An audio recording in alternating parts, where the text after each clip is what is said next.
Victor, how are we doing tonight? They are doing the national anthems right now, and we are about to get going. Sabres absolutely need this game. Got to put an end to this 4-game losing skid. Again, the playoff situation is still doable, but they're falling very quickly out of the conversation. So need to win tonight, get back to 500, and calm down a little bit. I'm just hoping they got their, hopefully Lindy gave it to them, and it's going to be tough without Darlene, but the building is not as packed, so less people to boo. That's good news. Victor says, if I was Lindy, I would have already been flipping out on the team. How's it going, Sawyer? Yeah, I mean, again, this team, they play very soft, and Lindy's like very calm on the bench so far, so I'd be, interested to know how it is behind the scenes. Does Lindy tend to chew him out a little bit more than we see behind the scenes? Has he learned, or is he kind of just a different kind of coach? Again, Tyson Kozak slots into the lineup for Jack Quinn tonight. Quinn getting sat, put in the press box after a very sluggish start to the season. This is, I believe, the third or fourth time Jack Quinn's been sat this year, so not good for him. On the defensive side of things, Rasmus Dahlin back spasms, hopefully a short-term injury, but he will be out again tonight after missing the entire third period last game. So that means Dennis Gilbert, who the Sabres seem to play very well with when he's out there, will slot in.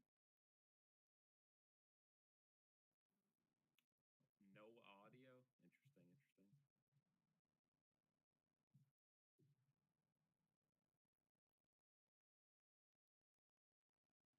Hang on, I will tell Jaden about that. Hopefully he can fix the audio.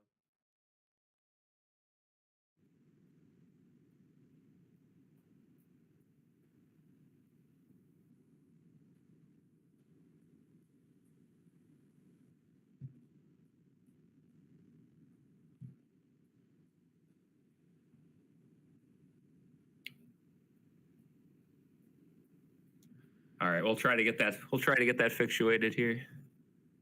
Let's see, I'll try to switch the headset out too. Let's see if that works.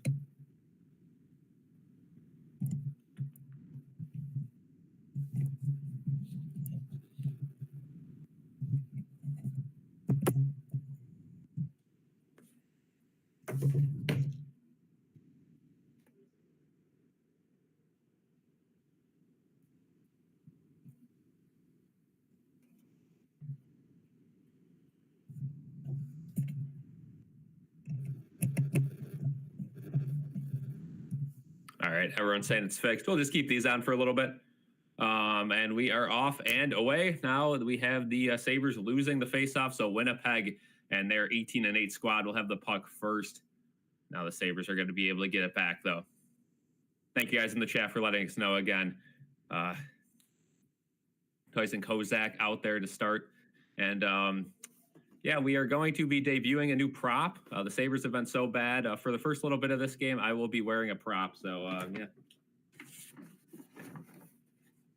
Welcome to BSC letdown here. Nice shot by Kulik, and that one gets glove saved and held by Hellebuyck.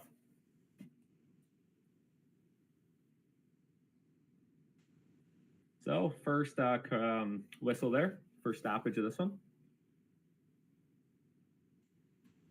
Let me know what you guys think of the paper bag. Again, rough times for Sabres fans. So, yeah. Rough time for Sabres fans, indeed. Sabres have an offensive zone face-off. Again, thank you guys for joining tonight. I know it's been a struggle for the Sabres, but it's been a snowy day here in Buffalo, and hopefully the Sabres can make that a little better. Winnipeg wins the face-off. They clear the zone, and Peyton Krebs levels this guy. There we go. That's the energy we want to see in this one. Again, Krebs, he'll always bring a spark. You may not be bringing the offensive points. There's another hit along the boards for Krebs. And that one shot in on UPL. Easy glove save, and he will hold on to that one.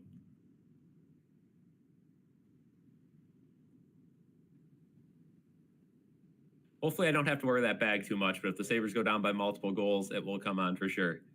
Also, breaking news, Don will be joining us for intermission. So for all you OGs out there that are used to Don streaming all the games, he'll be here. A lot of you guys have probably seen his rant already. He's fed up with the team, as you could imagine. Jets win the face-off there, but the Sabres are going to get the puck right back. Tage Thompson, again, he's got to show up big. I'm wearing my Tage Thompson goat head jersey tonight. I have a Darlene one I usually wear when they are in the goat heads like tonight, but Darlene's not playing, so I figured I'd switch it up a little bit. Thompson now with the puck behind the Winnipeg net. Again, lines are going to be a little different tonight with no Jack Quinn. Zucker now all alone behind the Jets nest, passes it out to the point, but Bowen Byram wasn't there, and it's going to slide all the way back into the Sabres end. UPL behind the net to play it. He'll slide it over to Byram. It's a good question. I don't know what props Don's going to bring, if he's got Brita water or not. We'll have to wait and see. Cousins now enters the zone. He'll get a shot. That gets deflected up and out of play. 18:06 to go here.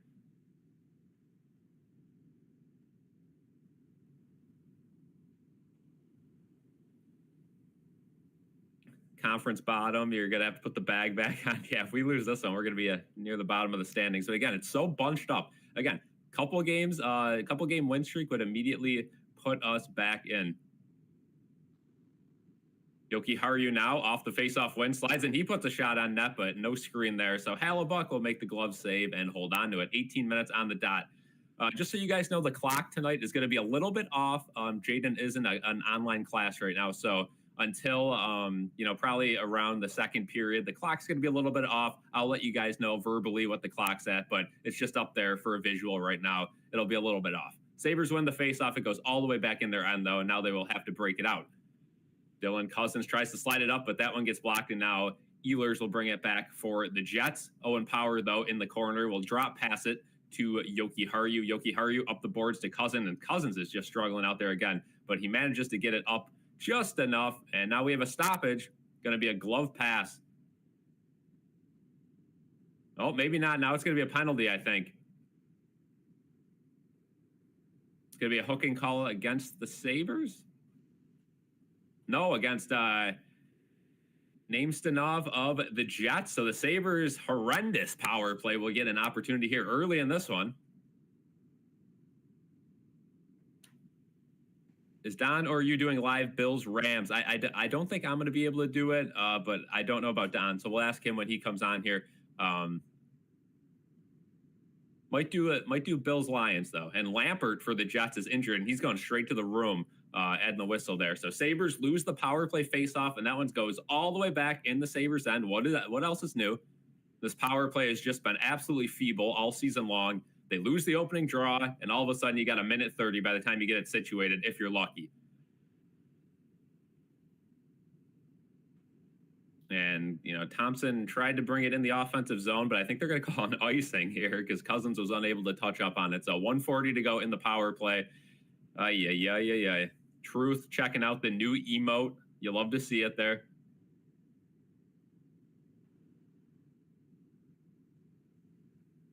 Again, as we get more members, we can get more emotes. We had a new member last stream, so I was able to add a new emote. The next one will definitely be more Buffalo related. So Sabres win the faceoff there on their own end. Going to be slid over to Owen Power. No offsides there, so he'll keep it in. Again, no Darlene tonight, so the power play lines are going to look a little different too. Thompson shoots one, but it gets deflected up and out of play. So offensive zone faceoff, 1:23 to go in this power play. Sabres have yet to have a shot. Again, I don't know what else you got to tell them out there. I mean, you got to strip everything. Again, power play's got to be bare bones here. Rotate the puck, get shots on. Good things happen when you put the puck to the net. They're doing way too much out there. It's way too complicated, and they just can't get over the zone. Anyway, good face-off win there for Cousins, and Power is going to have to get on it. Thompson now to Tuck behind the net. Tuck rotates it to Cousins, back to Power, and now they're finally set up. Thompson now, snap pass over to Cousins. Cousins, backhand behind the net to Tuck. Nice strong play by Tuck to get it behind to Zucker. Zucker has Thompson in front of the net. Now he finds him. Shot by Thompson. Scores! Tage Thompson snipes it, and the Sabres go up 1-0. Here we go again. Sabres, good start, just like last game. Hopefully they've learned their lesson and can keep a lead this game. But Tage Thompson, jersey tonight, puts the Sabres in front. A rare power play goal for the Sabres team. A great pass there from Zucker, finding the open guy in the slot, and Thompson snipes it right off the post.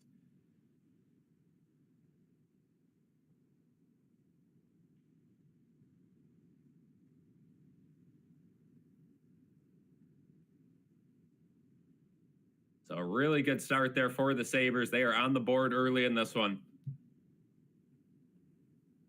Again, Sabres need a win. If they get a win, they're back to 500. They're back in the playoff talks. Again, it's so close. It's so congested did in the East and the Atlantic that, it's going to be a long roller coaster season for this group, but they got to get going. Again, Kevin Adams, speaking of the media, tomorrow at 11:30 a.m. if you guys want to tune into that. So he's praying for a win right now. If the Sabres lose that one, he is going to get chewed out by the media. So Jacob Bryson now off the face-off is going to slide it all the way into the Jets zone. That one, it was going to be offside, so now the Jets are going to be able to take it easily into the Sabres end. 2-on-2 back the other way. Kyle Connor, nice pass behind the back, but now they have a little bit of a muff at the blue line. They're able to keep it in, though, so the Jets starting to get a little bit of zone time here. The Sabres are starting to chase, which you don't want to see. There's a shot, and they score! Right from the point. And UPL didn't see it, and we are already back tied 1-1 here.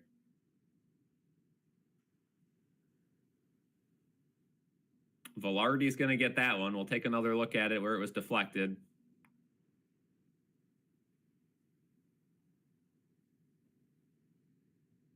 Going wide, and it gets deflected in the net again. Bowen Byram unable to box his guy out in front of the net. And a great tip-in goal there. That's a tough one. Nothing you could really ask UPL to do. Just, again, our defense just not being able to close anyone out in front of the net. Well, here we go again. Tie game.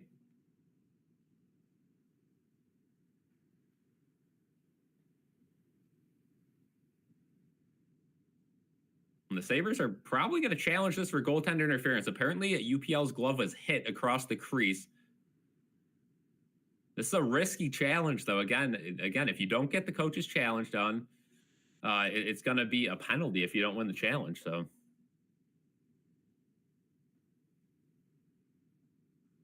Buffalo will challenge the play for goaltender interference. Now, the Sabres have been notoriously pretty bad at these challenges. But their last one, I believe, a couple of games ago, they got it right. Let's see.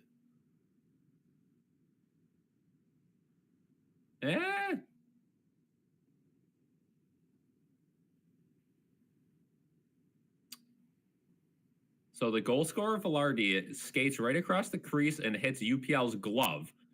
So it was some sort of interference there. The issue is Velarde didn't really skate in the crease, and UPL was a little bit out of his net. He was at the crease, though, so this one could go either way. Again, unfortunately, this is the NHL. We don't know the rules. We don't know what isn't goaltender interference. It's a night-to-night decision. I mean, his right skate is in the crease. UPL's in the crease.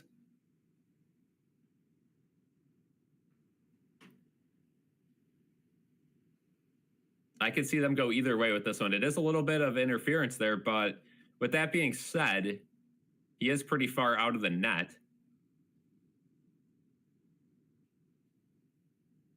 So we'll see what they decide here. If not, the Sabres are going to be tied up, and they're going to have to deal with a penalty. So it's a risky decision from Lindy. He definitely got interfered with. It depends if they say he was in the crease or not. Again, the NHL does a horrible job at explaining their rules, and no one can explain it. Players can't explain them. Coaches can't explain them. The referees don't know what they're calling. All these calls go to the command center in Toronto. We don't know. Yeah, and Buffalo does usually lose these challenges. So, and they're going to make a quick call here, so it'll probably stay a goal. Usually when they do it quicker, the call on the ice stands.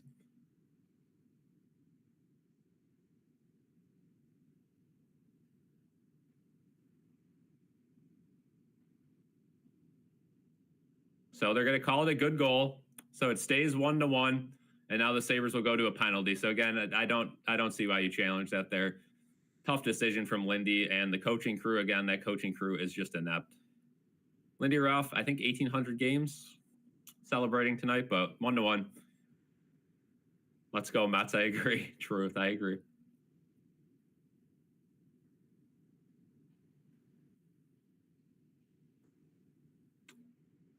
Is it time? I think it might be time.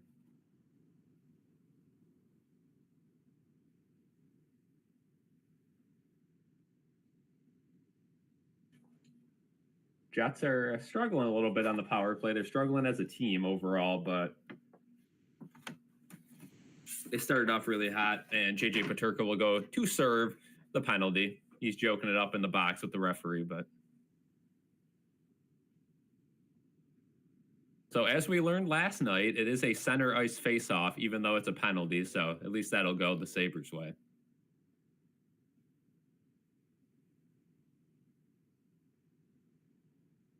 Jets went 0 for 2 in their last game on the power play. Jets win the face-off though, and they will start their power play out here. So again, Sabres got a goal on their power play. Let's see what the Jets can do on their first power play of the game.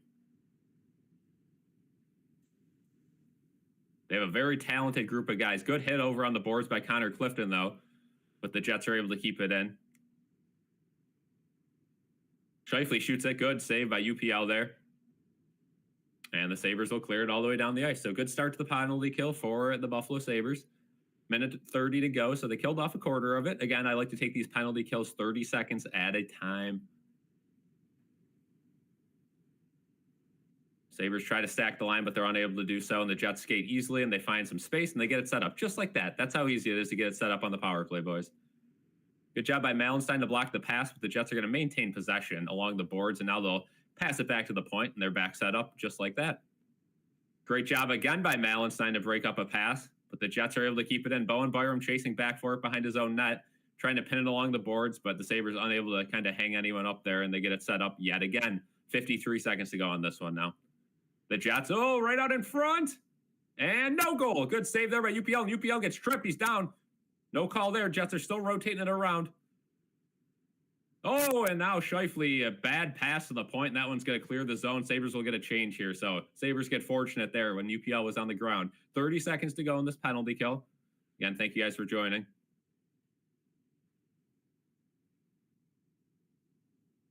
So 25 seconds to go. Jets. A little bit of a slower entry this time, but now they find some space, and they're going to get it set up. Alex Tuck, the special teams killer, is out there. Backhand, good job there by McLeod. He gets it up to Alex Tuck. Tuck will just sit with it, and he'll clear it the rest of the way out. 7 seconds to go. Alex Iafallo, though, intercepted his clearing attempt, and now the Jets are going to have one more chance. It gets bounced in front, and penalty kill is over. Out of the box, almost a chance there, but good play by the Jets at the point to keep it in the zone, and now they will continue to have some zone time. Now it gets turned over behind the net, and Owen Power will be able to get it out. So good job from the Sabres penalty kill. Only gave up one high-danger chance, and UPL came up big with the save. That's what you got to do on the penalty kill. Jason Zucker, I believe, tips it all the way in the zone, so Sabres will be able to get their right group of guys out there after that penalty kill. Now JJ Peterka's out there. He's looking to back check. Forced a turnover now, and the Sabres get it up to Thompson. Thompson now finds a little bit of space. Nice backhand pass across to Byram. Byram, that one goes on net. Comes right back out to him, though. Now over to Peterka. Peterka tries to cross crease, but that one gets intercepted and dumped all the way down the ice. They will call an icing, though, so Sabres get lucky there. Barely enough for an icing. Gretzky was our coach, we'd be better. Yeah, I don't think Gretzky's going to leave his job over at TNT, that's for sure. Soto minus 120 to go to the Mets. That would be awesome. I'm excited for them to drop that announcement, but again, Juan Soto's taking his sweet time. Sabres, I would say, win the faceoff. Now it's going to get deflected up and out of play, so it will stay in the Jet zone, but we will head to commercial break with 12:46 to go. So good start to this game for the Sabres. Again, kind of an unlucky goal goes against them. Could have been called for interference. Sabres 1 for 1 on the power play and 1 for 1 on the penalty kill. So I definitely wouldn't chalk this up as an L yet. Sawyer thinks Soto's staying with the Yankees. Could happen.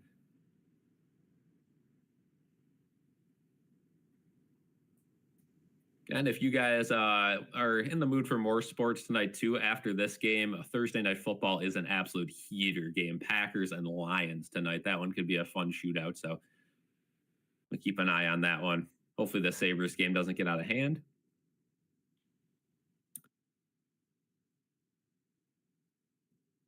What do you guys think about Kevin Adams talking to the media tomorrow? Do you guys think anything's going to come out of that? Again, Sabres media, there's only so much you can ask the guy. It seems like it's the same thing every time he speaks to the media. Teams fouling, whatever. If you guys haven't checked out, I posted the bingo board on our Instagram story. Go check that out. I went one by one through the Kevin Adams bingo board, and I feel like I've heard him say each and every one of those things. I could hear it in my mind. It's definitely one of those things where you just get sick of it, right? It's eventually you got to make the playoffs by luck, right? UB Bowl game is official. Yep, Bahamas Bowl against Liberty. That is a very good matchup. Liberty, a very talented team. They had a little bit of a struggle this season, but they were able to still put up an 8-3 record. So, saw a guy in Florida with a Sabres sticker on the back of his car. Yeah, a lot of Sabres fans in Florida. Again, Florida is one of those states that a lot of people from Buffalo and New York go down to vacation and permanently vacation, I guess, move down there for a season or two. And they are announcing now that Rasmus Dahlin and UPL will be at the Four Nations face-off. Again, no Tage Thompson for Team USA, which is an absolute joke. I don't even want to get into that.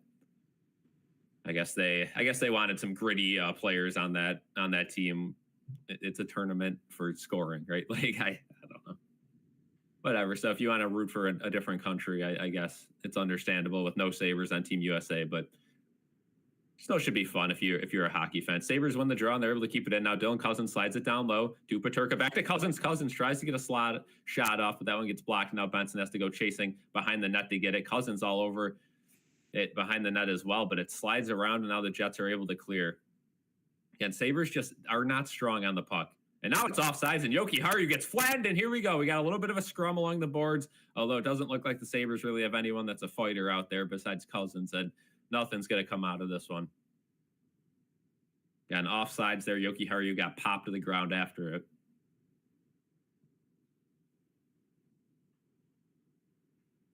That was a big first goal for the Sabres, though. Even though the Jets were able to even it up, I think that was an emotional reset for this team. You really didn't want the Jets to get the first one because I don't know if there was any coming back. Now they're settled in. It's 1-1. You can kind of reset. You know you can score on Hellebuyck. I think that was a major goal. But here we go. We'll have a face-off here on the outside of the blue line of the Sabres end. Thompson out there with the rest of the first line against Scheifele and the Jets' first line. Thompson wins the faceoff back to Byram. And that one will go up in the zone. Zucker off the side of the net, and that's going to pop right back out, and the Jets will be able to get a little bit of a rush with Kyle Connor sliding it across the zone to Pionk. That one takes a funky bounce off the back wall, and it's turned over by Thompson now, and the Jets... Morrissey takes a shot looking for a deflection, but it doesn't find anyone. Byram runs into Thompson behind the net. Now it pops out in front. Good play by Alex Tuck to prevent a good shot there. Now it pops back right to Connor, but good save there. Now Thompson is, he's shaking up here. And now Thompson slowly, gingerly to the bench. Again, he collided awkwardly with Bowen Byram, of course, against his own player behind the net. Now Tage, of all people, it always seems like the Sabres have their stars get injured, right? I get Lafferty and Abe Kubel have been hurt too, but I mean, come on. Every time somebody gets hurt, it's one of our best players. Need a knee contact there. You don't like to see that. Good news is Tage just went to the bench, though. He didn't go back to the room, so hopefully he knows it's just a stinger and nothing's torn or broke. Anyway, Sabres win the face-off there, and they're able to slide it out to center ice.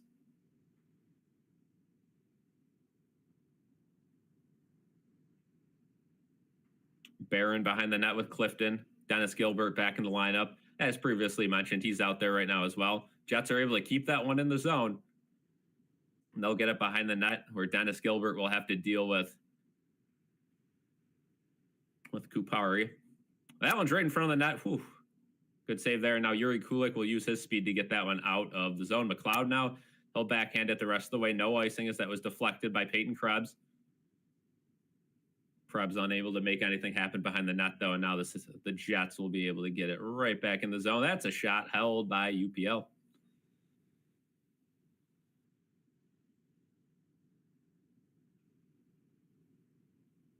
Should stream it. Unfortunately, I have a class during it, so I will not be able to stream that press conference, but again, hopefully the Sabres can start winning and I can stream for the rest of the season, but and I'm not going to stream if they get really outside the playoffs, because then we're going to have a lot of Bills content coming out then. But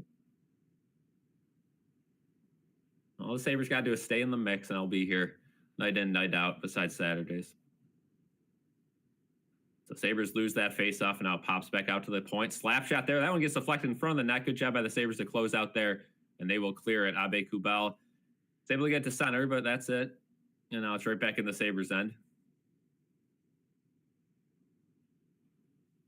And now Malenstein able to get it out. And there's a nice pass to Abe Kubel. Abe Kubel, got Pionk to fall down, pass it right out in front. It's loose in front of Hallebuck. Oh, right in the corner. They're unable to get a shot, though. Now it's my goodness, Abe Kubel had an open net if he turned around, but he couldn't see the puck. And now the Jets clear it all the way down the ice. That'll be an icing coming right back. Whew. Pandemonium in front of the net there. Tyson Kozak involved, but no one was able to put the puck in the net. Again, profile on Tyson Kozak, not necessarily known for his goal-scoring abilities, but he's had a very hot start in Rochester this year, so they're giving him a chance. Oh, Abe Kubel, if he was facing the right way, he had a shot. And Sabres never in the right position in front of the net, it seems. Sabres top line out there, Alex Tuck, Thompson, and Jason Zucker. Faceoff got tied up for a little bit, but then the Jets were able to get it out and behind the Sabres net. UPL's got plenty of time here, so it looks like the Jets are going to change. So Sabres will have a breakout here. Jacob Bryson slides it up. That one gets stopped by Alex Tuck, but it's a delayed offside, so the Jets will be able to have some time behind their own net.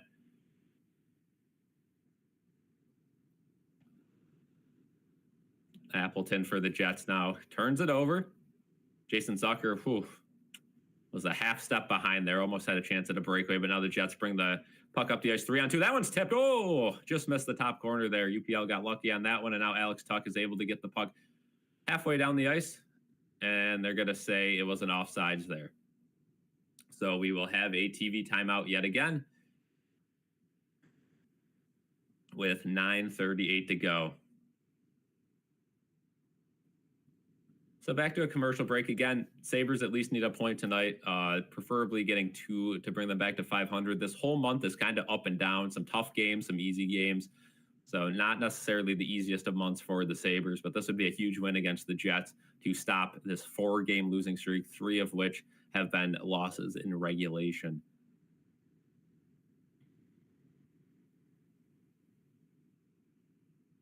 So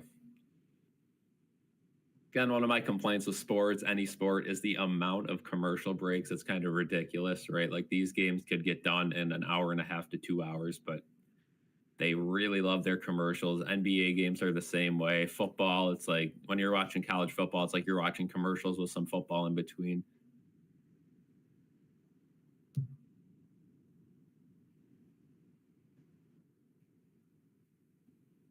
Let's drop some predictions in the chat. What do you guys think about this game? What do you think the final score is going to be? Guess now is a good time to plug too while we're at commercial. Leave a like on the stream, helps us out a ton. Be sure to subscribe if you are new here. We do these streams all the time and consistent Sabres and Bills content. Also, if you guys want to become channel members and get highlighted names, badges, and also exclusive access to the emotes, you guys can do so. Luis says he's liking the Sabres lately. Legion of Doom. Again, yeah, RJ. Absolute stud.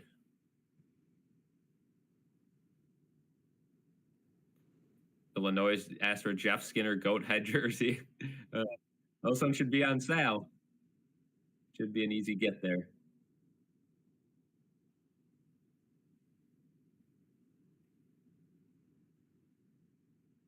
Illinois says 1-4 Winnipeg.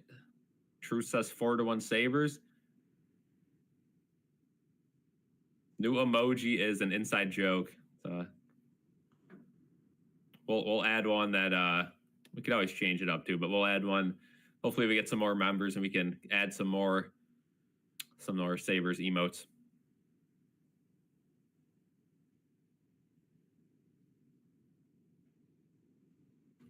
There we go. Luis trying to pawn off his old Skinner jersey. Anyway, the Jets win the face-off there, and they're going to bring it with some speed. Kyle Connor up. A good play by Yoki Hardy to get in the lane. Slows down that rush, and now Yuri Kulik will be able to get that one outside the zone. Sabres will go for a change, so the Jets will have some defensive zone time.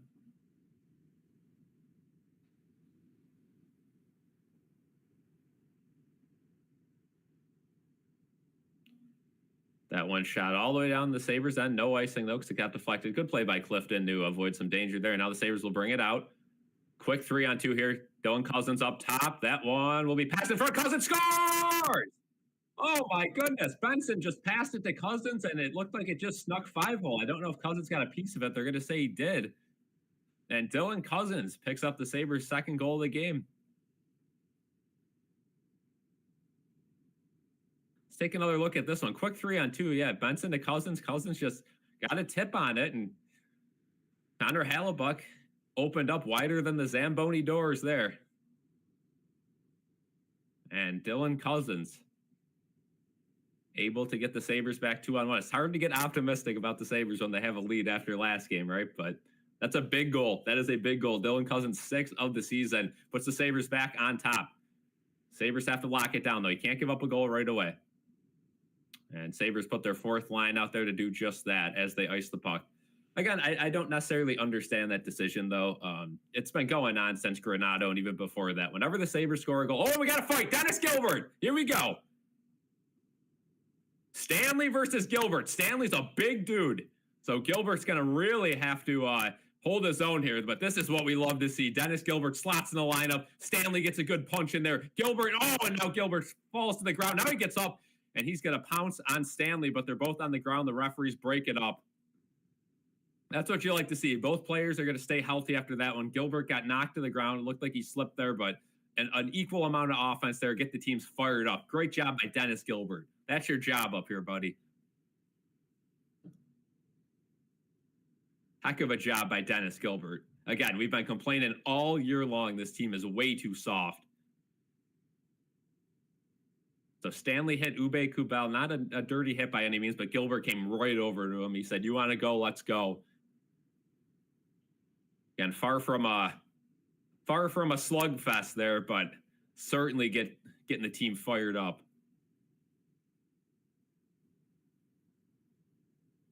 So both players are going to get 5 minutes for fighting and 10-minute misconducts.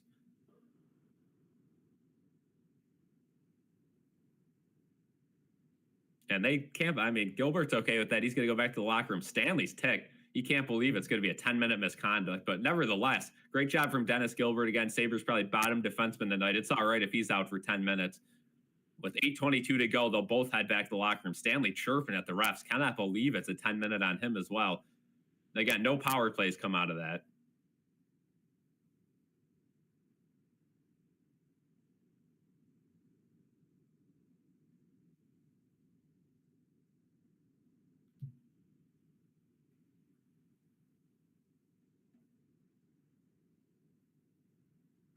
So now they're at the box. Just the referee's talking to the timekeeper here. I don't know exactly what for. Now they're going to say they're good to drop the puck. Faceoff will be in the Sabres end. Tyson Kozak will be in the faceoff dot against Scheifele.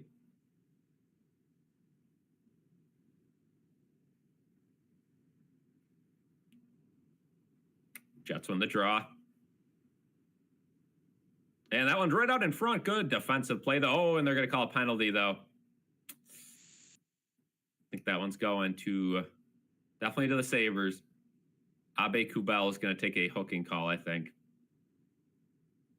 Yep. Yikes. Again, this 4th line has been anything but good for the Sabres this season. This newly revamped 4th line. You had a low bar to meet after last year's debacle with Girgensons and Okposo still out there, and yeah, they haven't even been able to match that. And Sabres defenseman unable to tie anyone up behind, and then Abe Kubel felt it was necessary to hook in front of the net. So Sabres lose the opening or the draw here on the faceoff, but Owen Power is able to get the puck behind the net. He's got plenty of space to dump that one all the way down. So good start to the penalty kill, but again, it's going to be a long ways to go here for this penalty kill against this Jets power play that's full of speed and some really good shooters on this team. And Jets love to rotate the puck around quick. They do quick entries on this power play. They're not messing around. Scheifele now down low to Connor. Connor back to the point. Morrissey back to Connor. Far side back to Connor at the point. That one's tipped in. Oh! One-timer there. Can't believe that one didn't go in. Goes up and out of play. Let's take a replay at that. I mean, that looked like he had half the net open on that one-timer. Great job by Connor to find the wide-open Scheifele, but UPL got over, I guess. Let's take another look. Okay, it looks like Alex Tuck was able to block. Yeah, he blocked the pass, so a potential goal-saving deflection by Alex Tuck in front of the net. Didn't even get to UPL. So Sabres lose the draw here, but they were able to change. Sabres doing a good job of blocking passing lanes so far on both penalty kills, but 1 minute to go, so they've killed off half of it so far.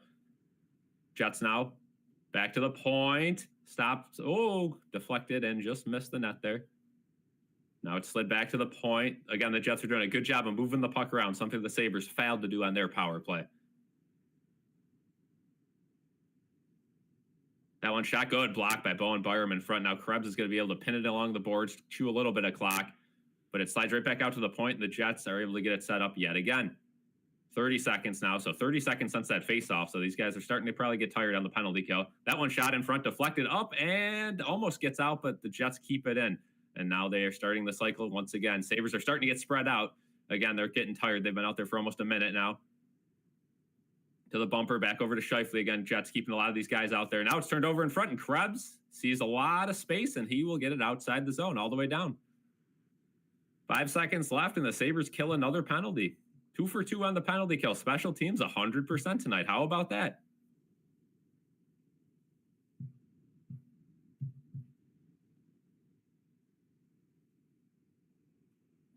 Connor Clifton now behind his own net. He's just going to try to clear it there, and the went off a Jets player's stick, so the Sabres will be able to change if they want to. But now it's clustered, and that's a bad turnover for the Sabres. Jets don't have much speed, though. They're just going to have to kind of play dump and chase here. Jacob Bryson now able to get it up to Zach Benson. Benson plays it to Thompson. Now 2-on-2 back the other way, but Thompson is just going to skate it to the red line, try to get a nice bounce there to Alex Tuck. Didn't go their way, though, and Pionk is able to get the puck for a little bit. Now, Tuck almost was able to strip it. Now he does. Tuck to McLeod. Finds Tuck right in front of the net, and it goes up and not out of play. It stays in. Everyone thought it went out of play, but it just landed down. So now it's going to be up in the air again. Alex Tuck, that one deflected right to Tage Thompson. So a nice bounce there. To McLeod. McLeod drops it to Tuck. Tuck with a little bit of space. He's going to take a weird angle shot. That one's saved, but it's shot right back out to the Sabres point. Thompson now will skate it in. Around the net, tries to slide it in front of the net. That one goes off Hallebuck's stick, and a Jets player is able to clear the zone there. Jets will go for a change, so Sabres want to get it right back in quickly here. Yoki Haru will drop it back to the point, but nobody's there. And now Bowen Byram will have to hustle on that one. And I don't know what he's doing going that way. Almost turned the puck over.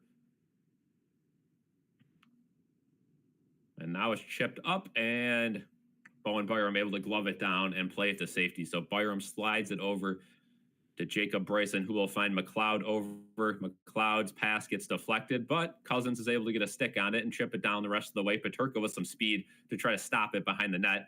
McLeod, good job there. I don't know if McLeod's double shifting. It'll be interesting to see if Jason Zucker is injured or if he was just out there on the penalty kill. The Paterka weird angle shot. Hallebuck able to save that one.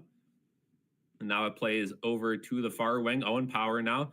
Back to the point to Cousins. Clifton's wide open. They get it to him. Clifton now slapper from the point. Deflect. No, what a weird deflection. Oh, McLeod tries to bang it in, and that one's going to be held onto by Hallebuck. McLeod just a second too late on that one. So we'll head to a commercial break, but the Sabres are buzzing after that penalty kill. Again, goals scored by Tage Thompson and Dylan Cousins. They're up 2-1 with 4:02 to go in the period.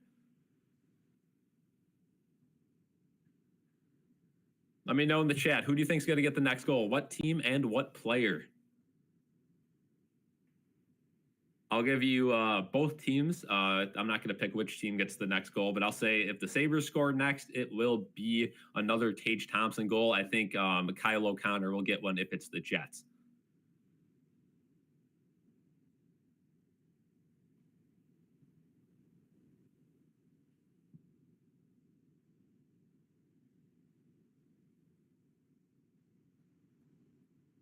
Luis says Sabres.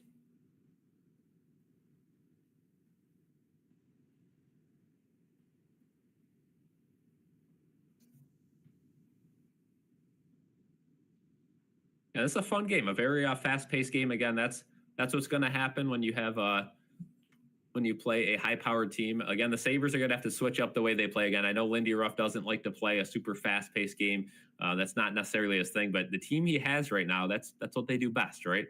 We saw them a couple years ago have their fluke year where they almost made the playoffs, and this group of players is very good offensively, defensively not so much. And until Lindy Ruff gets the group of players he wants here, he's going to have to adjust to the team. Winnipeg isn't a skid lately. Yes, I think the Sabres are playing Winnipeg at the perfect time. Again, you did not want to play them in the beginning of the year. They have fallen to 18-8, which is still a very good record. But what they start 12-0, 13-0, 14-0, something like that. So, a replay at Alex Tuck's good shot there, but that one got deflected in front. And then right before the commercial break, McLeod, just got there a little too late on the deflection, so that one wasn't going in. And a good block by Bowen Byram in front. So no word on Jason Zucker yet. I'll let you know if I see him out there. Now he is back out there with that top line, so good to see there. Owen Power can't hold on to it at the zone, so the Jets will have some speed on a 2-on-2. That one backhanded, and UPL will be able to hold on to that one pretty easily. Now we got some pushing and shoving in front of the net. Looked like UPL got snowed on that shot, but nothing out of that one. Again, Dennis Gilbert and Stanley got 10-minute misconduct, so they will be out until the 18-minute mark of the second period. Well, 5 minutes for fighting, too, so I guess the 13-minute mark. So, yeah, they're going to be out for a while. Yeah, Buffalo isn't a skid, too. But, yeah, I think what Luis is saying is Winnipeg lately has been really bad. But overall this season, they've been one of the best teams in the league. Yeah. Jets win the draw. Morrissey, nice blocker save by UPL. Now Bowen Byram's able to play it back to the Jets' point. But they're going to get another shot there. UPL caught out of his net. The Jets are going to have another chance here, Connor. Again, this top line's been really good for the Jets so far tonight. But that's going to be turned over. Connor Clifton unable to hold on to that one, though. So now the Jets will continue to buzz a little bit. Now the Sabres will finally get some space, and they just get it out. And now it's played up in 2-on-1, 3-on-1 now. Yuri Kulik has a shooting lane. He passes it back to Kulik. Oh, and it gets saved. That was a really bad 3-on-1 chance there from Yuri Kulik. Looked like he panicked there. Just passed it to the slot again. You just got to shoot the puck there or cross crease it. You can't give it to the middle guy. Hellebuyck able to stay with that one all the way. And now Bowen Byram trips the guy behind the net. They're going to say he fell down, though. No penalty call, and the Sabres will have some space again. Oh, now they do call it.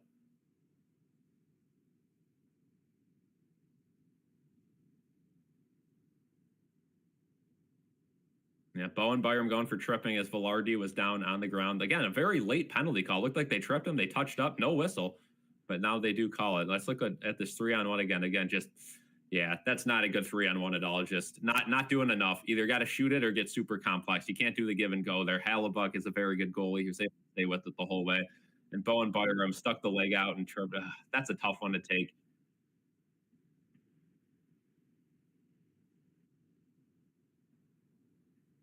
Yeah, Bowen Byram, a wrecking crew out there. Tripped Thompson earlier in the game, which injured him up a little bit. Now he gets a penalty. So Sabres will have to kill off another penalty here to end the first period.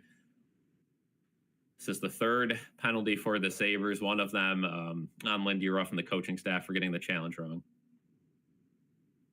So Sabres try to clear it. That one doesn't get out, and now the Jets are able to easily get it set up.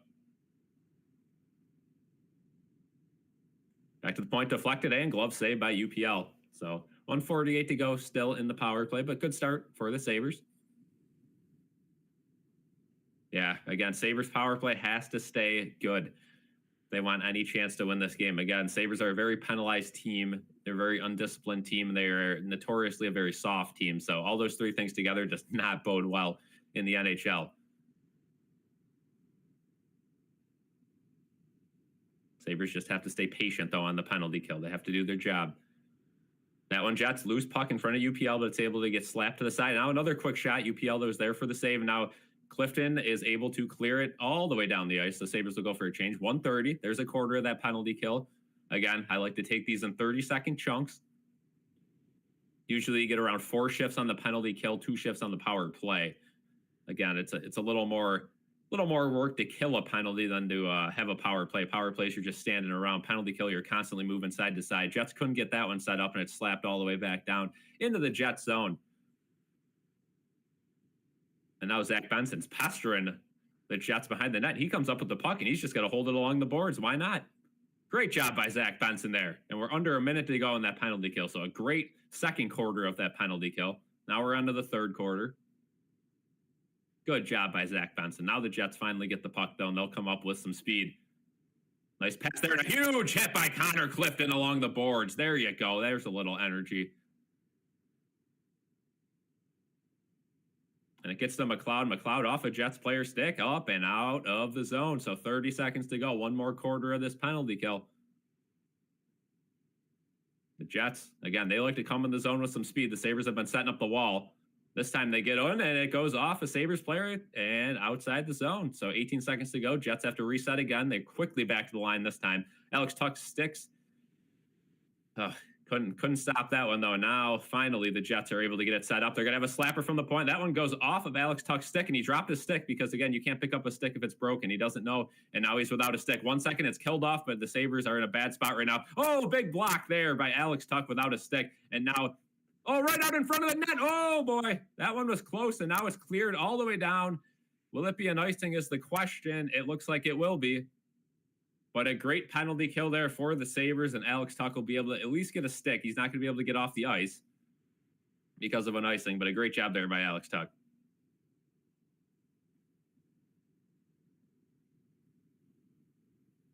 Greg's going to order a Benson jersey. Yeah, Zach Benson's the amount of heart he's got, again, he's going to be a very good player in this league for a long time. Just a pest. Again, he reminds me of Brad Marchand. Once he gets that confidence, and he's able to score goals, it's going to be awesome because, man, he has the hustle, he has the creativity, the playmaking. Just got to get more goals, and that obviously will come, and his confidence will keep boosting year after year, and he'll be able to get in scrums. Hopefully the Sabres can get some guys to protect him too, because right now he's not very protective. He's got to kind of fend for himself. So Jets win the draw here. Sabres got a tired group of players out there. Again, they've been out there since the 30-second mark of the power play. Oh, close one there in front of UPL, and it's just sitting there. Now the Sabres are able to get it into the corner, but not out of the zone. Tage Thompson, a nice stick there. Now Dylan Cousins will be able to get it at least outside the zone to the red line, right by the Sabres bench, so they'll be able to get a change here. 20 seconds to go. Again, Sabres cannot give a goal up here. That's going to be a good chance, though. Oh, boy. That one goes up and out of play, and Krebs gets dumped to the ice, and he isn't looking to fight. Usually Krebs would react to that one, but Laurie is a big guy, and I don't think the Sabres want to mess with that line. But again, another look at that hit along the boards on the penalty kill for Connor Clifton, and just flattened him along the boards.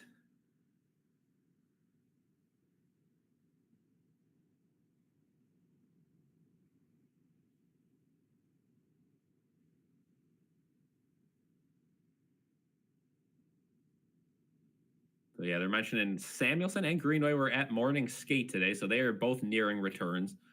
Greenway will be a nice addition back into this lineup. Samuelson's looked shaky this season, but again, with the way the Sabres defense has been playing, I guess put him back in. So Sabres lose the draw here again. Got to stay strong here for the last 10 seconds of this period. Go into the locker room with a lead. That'll be nice.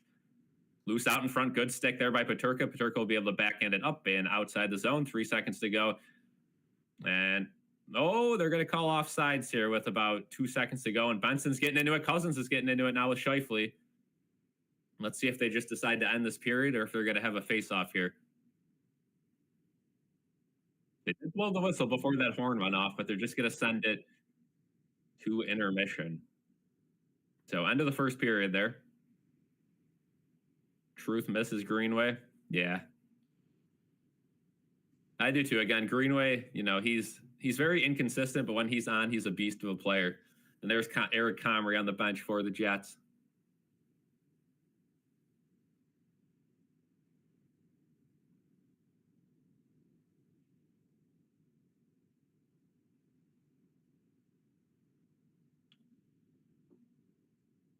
So that was a very long first period. It's already 7:56. So usually the second period's starting around 8 o'clock, 8:05. So we're gonna have a little bit of a longer stream here.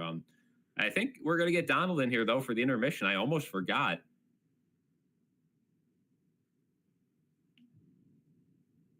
So that will happen momentarily. Again, I don't know exactly what's going on behind the scenes here. I feel like Pat McAfee. I don't have control here. It's just stuff's gonna happen when it does.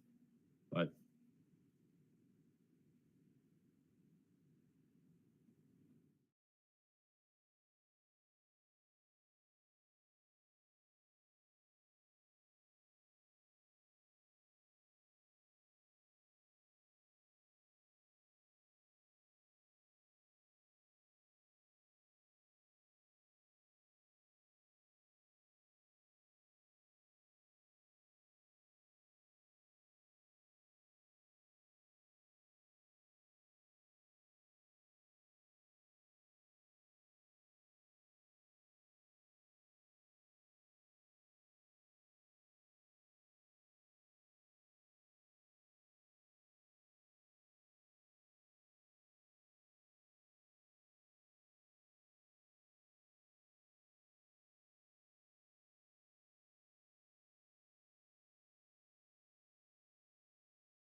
yeah, that's the only issue too. A lot of these songs have copyright, so it's tough to do it.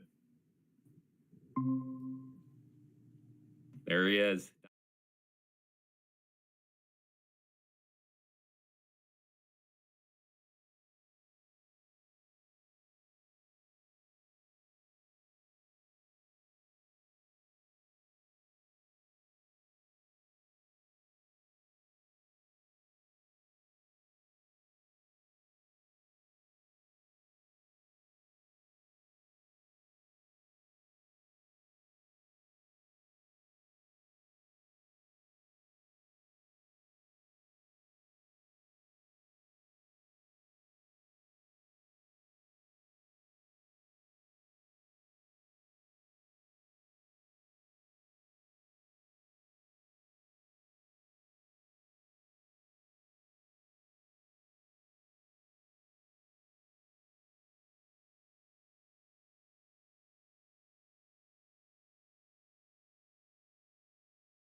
Is back on the block. Why do I know this? Yeah. No reason in particular. I've seen some news. I mean, I saw somebody on Twitter put I don't know if she's taking applicants that make $11.98 an hour, but if so, they were open.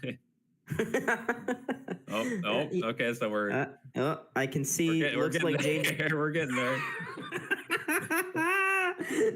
Jade, you're under the gun right now. Might just have to shift to one side here. What side am I? Okay, so I think I got to go this way. I think. I don't know. Hi guys. If you can see how part of me, no, it looks like I was going the wrong direction.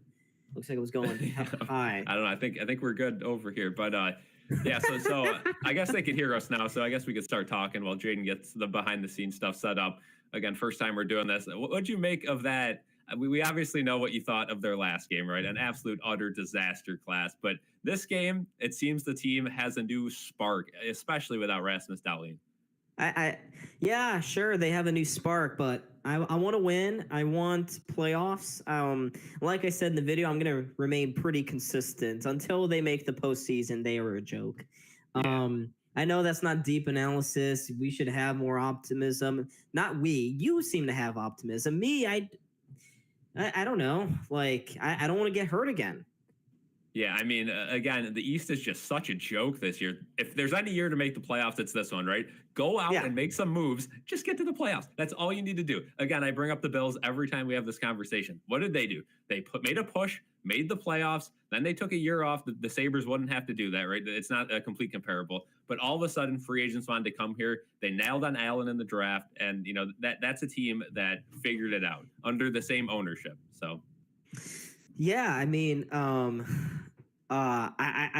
don't know. I see after yesterday was the day to make a move, to spark something. Okay. And Kevin Adams, he is so good at talking, but he's never good at finishing the deal. Much like me in my real life, so good at talking, can never finish it off. And I don't know. I mean, like, he's got to make a move.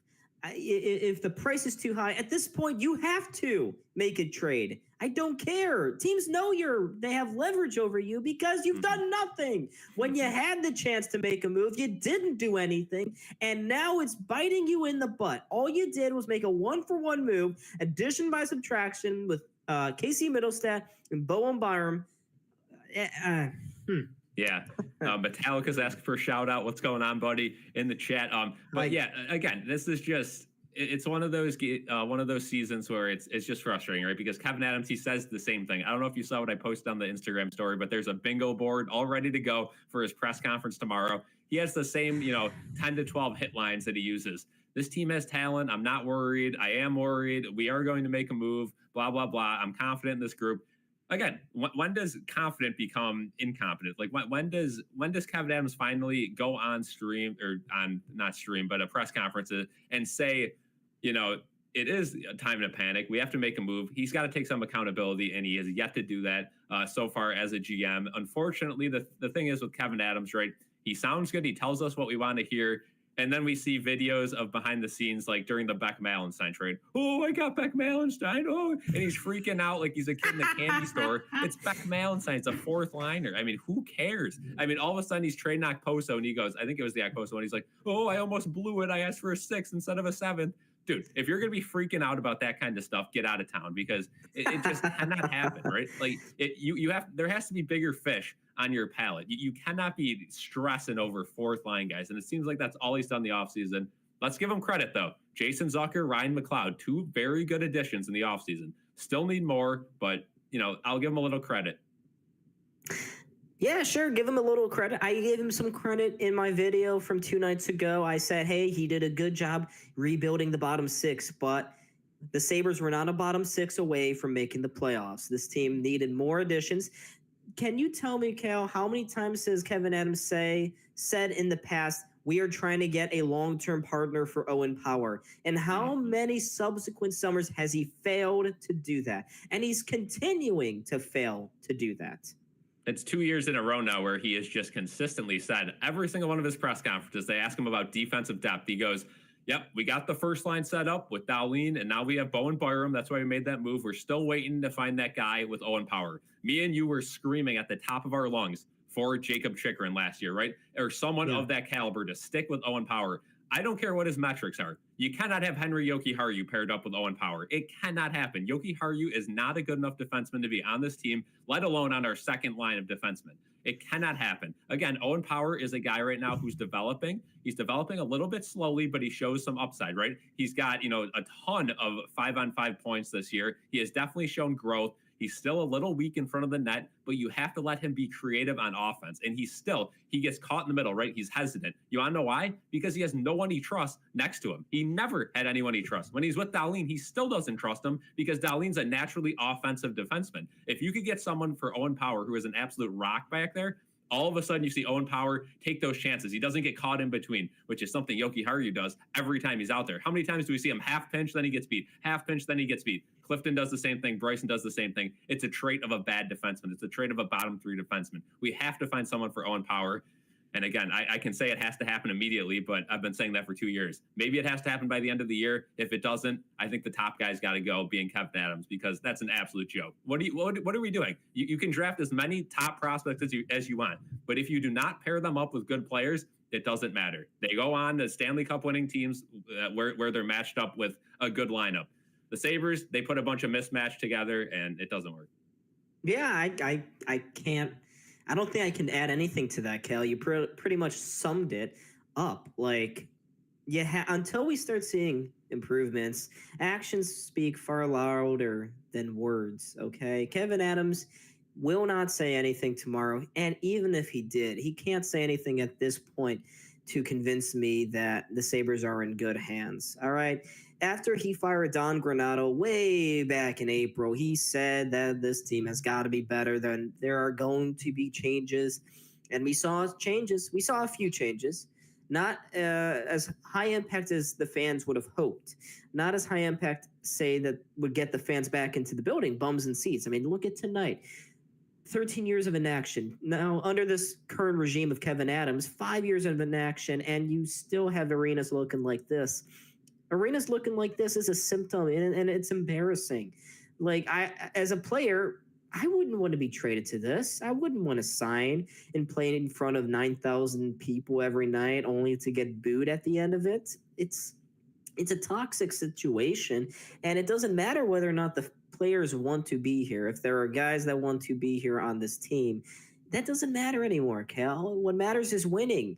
People that want to win will want to not be in Buffalo. Only when the Buffalo Sabres start winning will players want to be in Buffalo. That is very simple. It's very straightforward. That's the sort of mindset that the Sabres have been lacking. Jack Eichel, had the Sabres been winning, Jack Eichel would not be out of here. Sam Reinhart would not be gone. Ryan O'Reilly would not be gone. A lot of these players who should have been something, could have been something, are gone.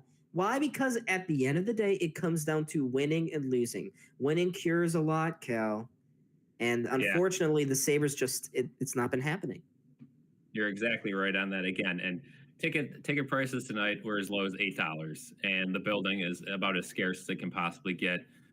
It's just an absolute joke with this team. And I saw a highlight of a Bills game back in, I believe it was like the 80s, and it was about as empty as I've ever seen the Bills Stadium. And people are saying, man, you couldn't buy a Sabres ticket at that time. So it can be fixed. We've seen it be fixed. The Bills are a clear-cut example, a team that used to struggle with attendance. But, they even had a playoff drought, and they were able to turn it around, and now you can't find a seat in that joint. I mean, again, that last game, Sunday Night Football against the Niners, it is downpouring snow. It's freezing out. Why would you want to sit out in that? All of a sudden, we get to the fourth quarter. It's a blowout. Bills are clearly going to win. The place is still packed. Meanwhile, people don't want to sit in an indoor, climate-controlled arena to watch the Sabres play a 2-hour and 30-minute hockey game. Why? It's because years and years and years of pain and nothing to look forward to, right? You bring back, again, I said in the offseason, your biggest addition was a head coach. That's not good enough. Again, I said, if I was to go to the home opener, what would I be looking forward to? See Lindy Ruff behind the bench. Yeah, that's cool. That's it. Like that cannot be it, right? Like even a guy like Patrick Kane, who I was on the fence about for the entirety of the last 2 years, should we get him? Should we not? That would have got me in the building. That would have got me to buy a jersey, because that is a cool move. And not only is it a cool move, but it's a move that helps the team out. You have to be making these moves if you're Kevin Adams. If you're not going to give us talented guys, give us fun guys to watch. If you're not going to give us anything to watch, why should I show up? Why should I sit in a building that still has navy blue signs all over, that still has, cracks in the foundation, that still has super, garbage food in the concourses? Why should I show up and watch us lose, 3-2 and get absolutely shelled in the third period with 4 shots? Again, it's an embarrassing organization, and they need help. And I thought they had the right guys in there. Again, Kevin Adams, I want to like the guy so bad, right? He's a likable guy, but he just hasn't got us to the top yet. He's been good in the draft. He's been good, but he's just not respected in the league. And until he pulls off some of those moves and, actually make some trades to get, some leverage in the league, he's not going to be respected. And it's just, you're just waiting for the move where he gets a promotion or demotion to another job, and they bring in a guy with some actual ability to make trades. Absolutely. There's really nothing I can see the Sabres really doing, unless, they could go pick on Nashville right now. Nashville would be an ideal trading partner for the Sabres. Seattle is looking pretty mid right now. So are the Sabres. I guess we can't really be picking on other teams right now. Montreal's looking to buy, so they're not naturally a partner. New York Rangers are looking to sell some of their higher-priced veterans. I would be very weary of the Rangers. I know, Kale, I've seen you on the stream. You talked about Chris Kreider, how he'd be a good addition to this team. That's not necessarily where I was thinking, because Chris Kreider at this point, there's a reason why the Rangers are actively trying to get rid of him. And it's not because they need to. They don't need to. They want to. So I'd be very weary of obtaining players like that. Low-impact players at this point in their veteran career.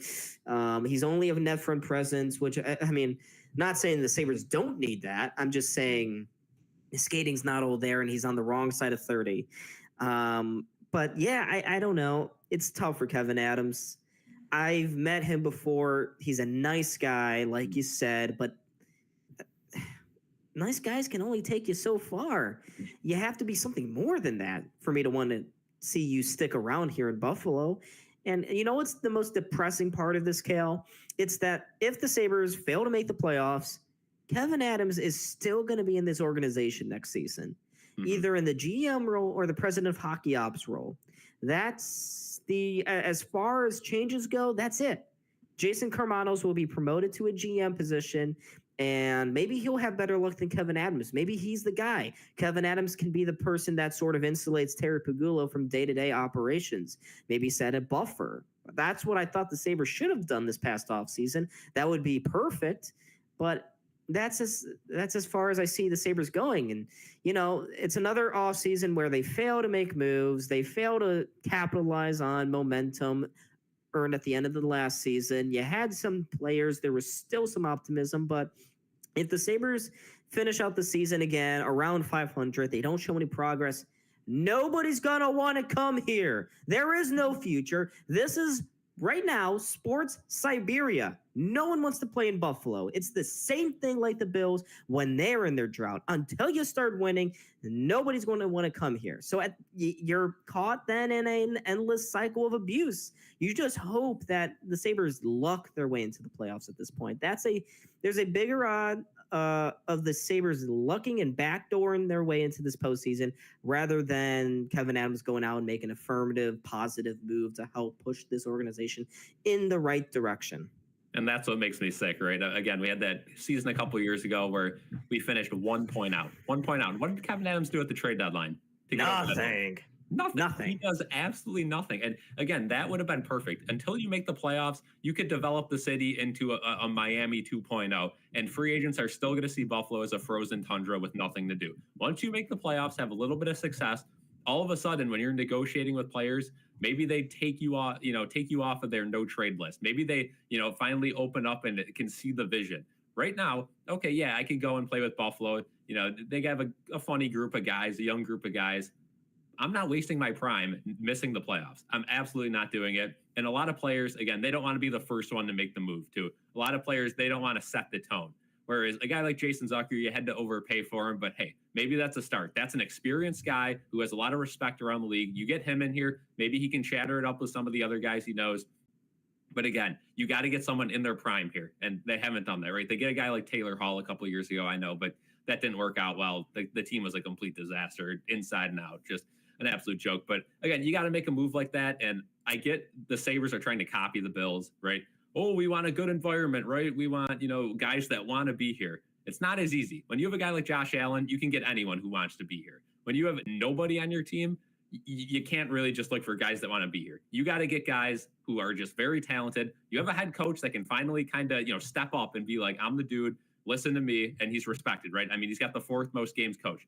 He's a respected guy. So I think the game's starting back here. But we'll get back into it. But yeah, it's just another year of disgust. But if there's any year to do it, it's this year. This was playoffs or bust, right, Cal? Isn't that what you always were saying? Playoff or bust for sure. And again, it changes with the coaching change of Lindy Ruff. Again, I guess you could say, we'll give this regime one more year to get it going. But again, it's playoff or bust, and especially this year where you finally have a window to get in. Yeah, it's brutal, but I'll let you to it for the second period. I mean, if you want, I can stay on for the whole second. All right, up to you. Up to you. I don't know how synced up we'll be, but I'm at 1844 right now. Second period has got going. All right, I'll stay on. F it. All right, we're gonna do it. Final game. We might have 2.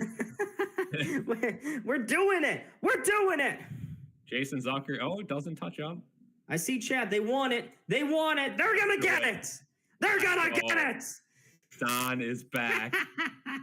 Yeah, semester is done, Cal. I have, passed, I think, pray to God. Oh.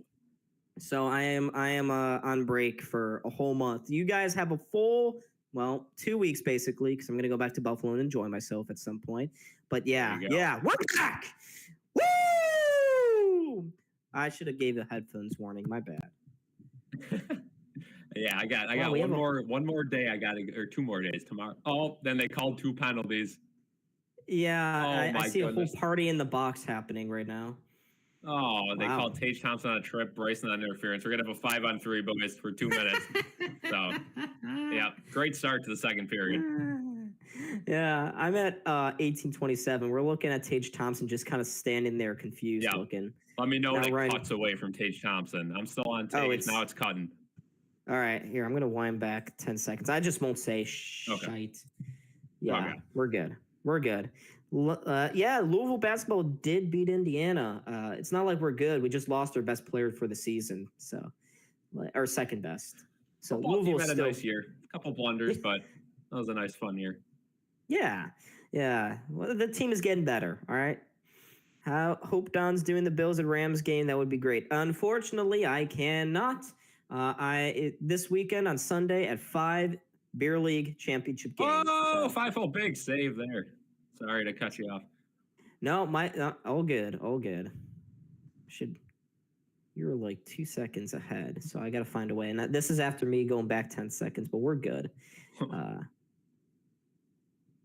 got a lot of snow here in Buffalo, a lot of wind. I'm on my Wi-Fi hotspot right now, so that also might be why I'm a little behind. But jeez, seriously, how bad has it been? Because we've had no snow here in Kentucky.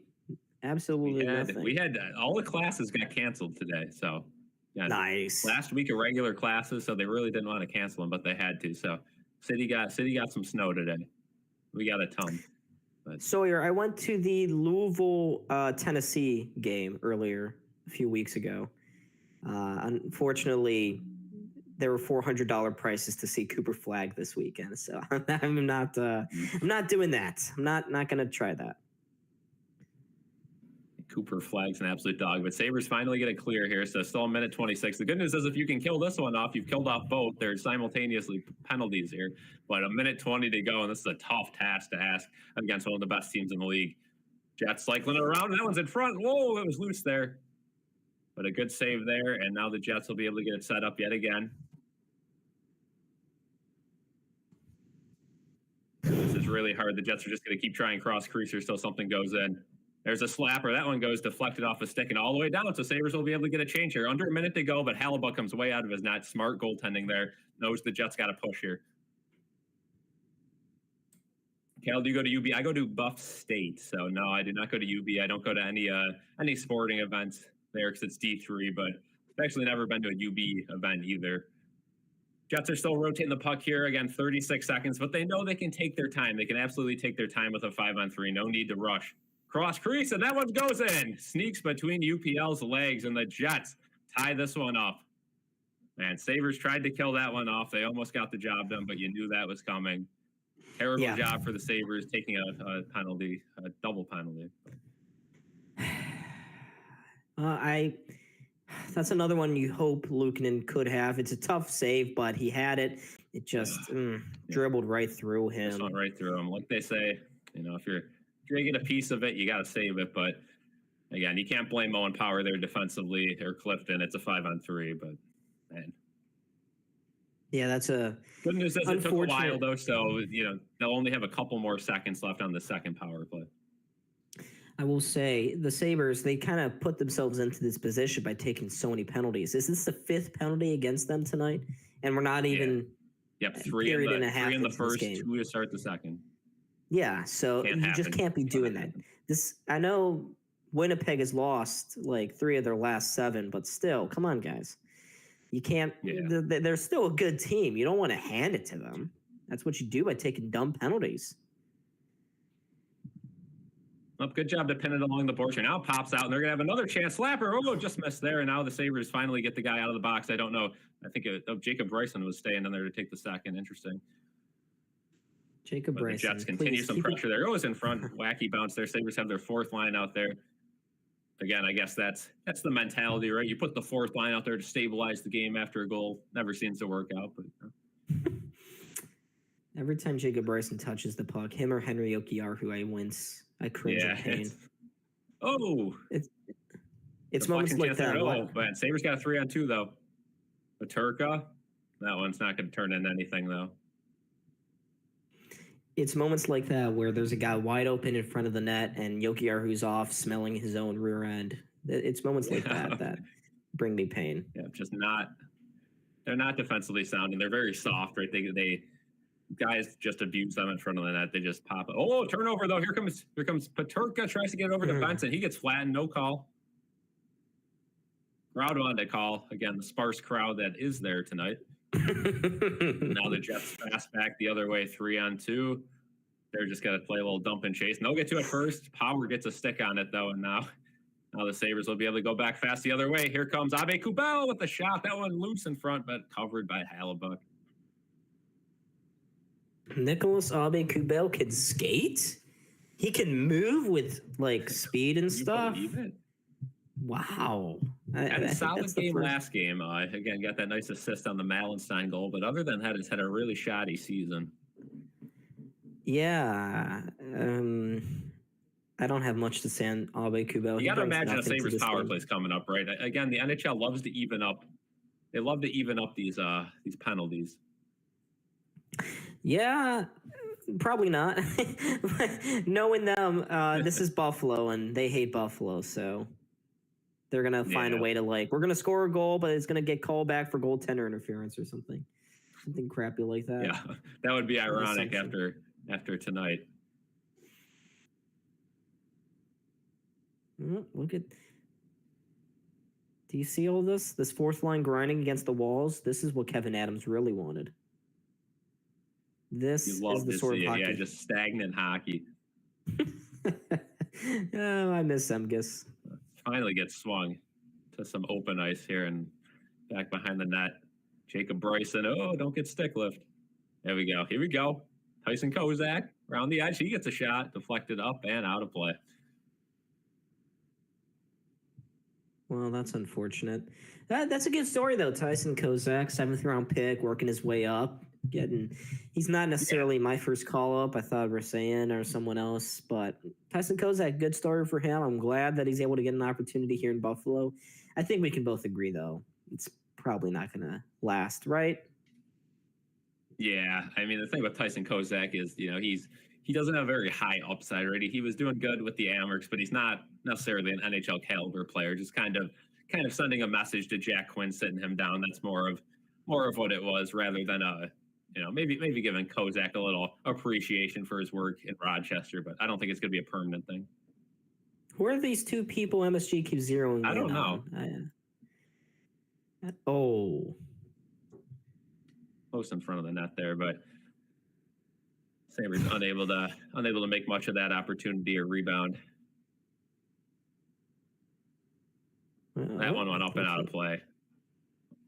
Or high stick. Down by Alex Tuck. So face-off will come outside the Jet zone. Kozak goes back to the Amherst. Yeah, probably. Folks, Jaden is lurking. He's elusive in the shadow. He just gave me a wink on this Google Meet, and I'm very uncomfortable now. Can someone file an HR report, please? Sawyer says Albany doesn't have a lot of snow. Yeah, does Albany usually get a lot of snow? Not really, right? Maybe a little bit. No. Time to time. Geography and stuff, and science tells me no. Yes. Yeah, they're just not in a hot spot. Not by a lake either. Sabres. Oh, point shot. There's a shot by Kulik. Oh, my goodness. Pad save by Hellebuyck. Kulik had another good look. He hasn't been able to finish those all season long besides that overtime goal. Back to the point again. That one gets stopped, though. So a couple good chances for the Sabres. Unable to capitalize there. Sabres are lacking goal scorers on this team. Intent to make a trade. Who saw this coming? Lacking goal scorers. I'm very shocked, Cal.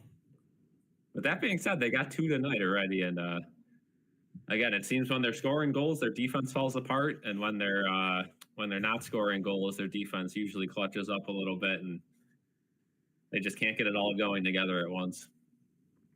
Yeah. Byram's on the puck, Cal. Underrated storyline. Does Byram extend his stay here in Buffalo beyond the season? That's a good question. Again, he plays very well with Rasmus Dahlin, but other than that, he doesn't. So I guess it just depends. Oh, Cousins gets almost said something. He got roughed off the puck there. No call there. But Benson able to get it. Yeah, again, that's going to be an interesting story. Again, I think it depends if the Sabres make any more moves. Peterka tries to find some space, gets a shot. That one run off a toe of Hellebuyck. So good chance from Peterka there. Tried to squeak one in far side. That one gets deflected in front, but Sabres unable to really get any speed on that one. All they do with Clifton bringing it in. Good job by Clifton to step up. Gotta get that to the net. Benson's crashing. It's deflected up and out of play.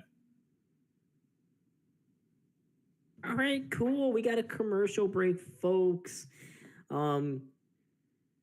Guys, can we give a round of applause for Cal here? He's just such a beauty. Working out the Wi-Fi hotspot, watching this absolutely shambolic team willingly, voluntarily. He's assuming the risk here. He appreciates it with full knowledge that the Sabres do, in fact, waste their time. You know, I hope no one who watched the video 2 nights ago is watching this now, because I did say I'm not going to spend any more time or attention on this team. You know what? Actually, to all the haters out there, I'm actually hate watching Buffalo. So, bang. Yeah. I'm just rooting for the other team, so Adams gets fired. Yeah, there you go. That's right. Sabres getting some shots on net, 16-17. Yeah. Truth says intimidation at the workplace. Somebody needs a workplace training video. Yeah. Jaden. I don't know, man. Producer Jaden. Yeah. The members only Don rant was better than the non-members rant. Yeah, except that my microphone had just, SHIT, Yeah. The gain was pretty much on cue for how angry I was in that initial rant. All right. You had the headphone warnings, and you just had me going crazy. No, the second rant, it was a lot more subdued and calm and disappointed, and only real ones know about the yeah, that baby was public for maybe 2 minutes. 2 minutes. Hey, if you want to see that rant, become a member, folks. Become a member, and you can watch Donald's rant with a scuffed mic. Fired up. Only the best. All right. Some truly groundbreaking I'm a member. stuff. You get emotes. You get your name highlighted in the chat, and it's pretty cheap. I think it's only $3 for the cheapest option. Sabres lose the offensive zone faceoffs, though, and here we are back at the KBC for some hockey. No icing because the Sabres lose the race back. It's Connor Clifton. Dennis Gilbert, welcome back to the game. Again, he was out of this one for a fight in a 10-minute game misconduct, but he is back. Yeah, not really sure why he was gone. I think it's because they were fighting after both had dropped down to the ice, after the referees had came in. That's why. Oh, big rebound there. That was the issue from the other night, but good block by Gilbert.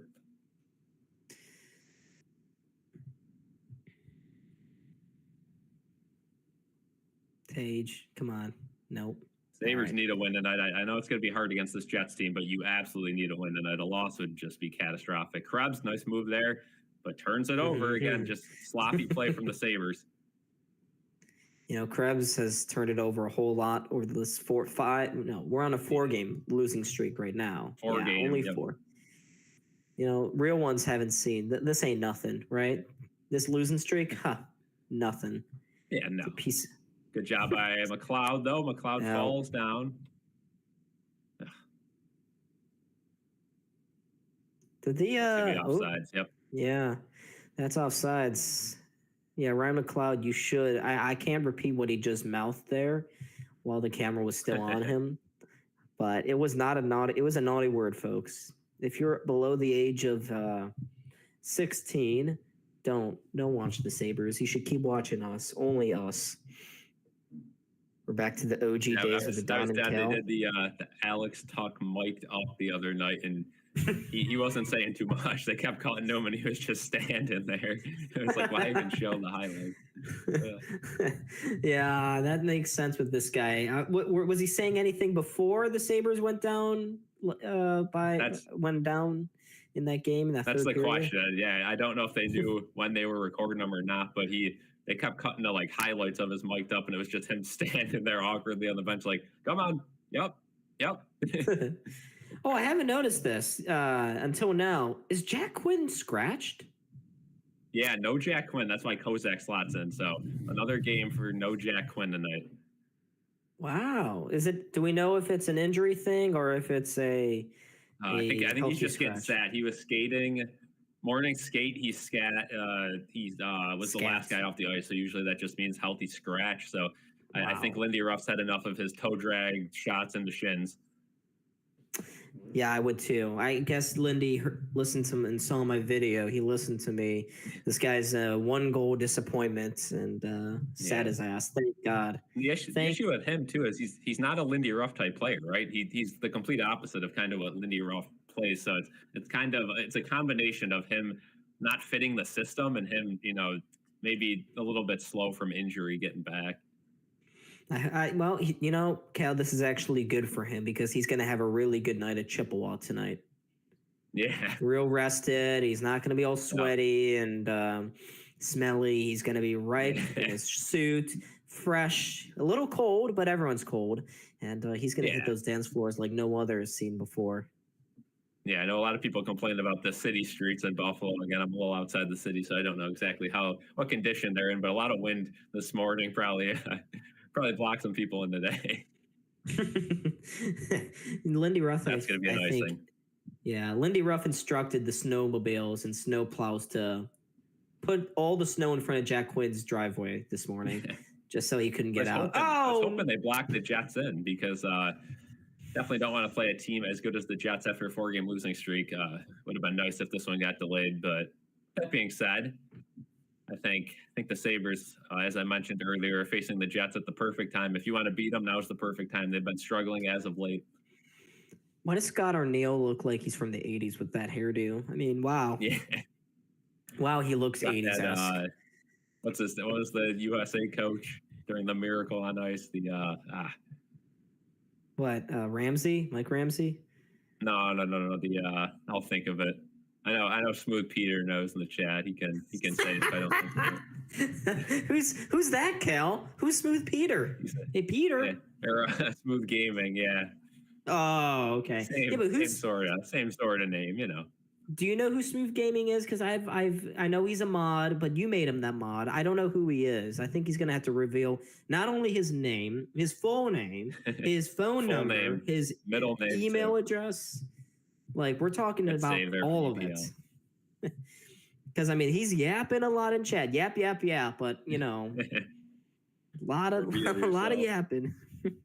I just kind of snuck in here one day and swindled my way into mod. Sure, yeah, sure. Glad we saved all that cap space so we can sign him to a big extension this offseason. I am too. Cal, what's the Jack Quinn contract? Sawyer leaking some naming.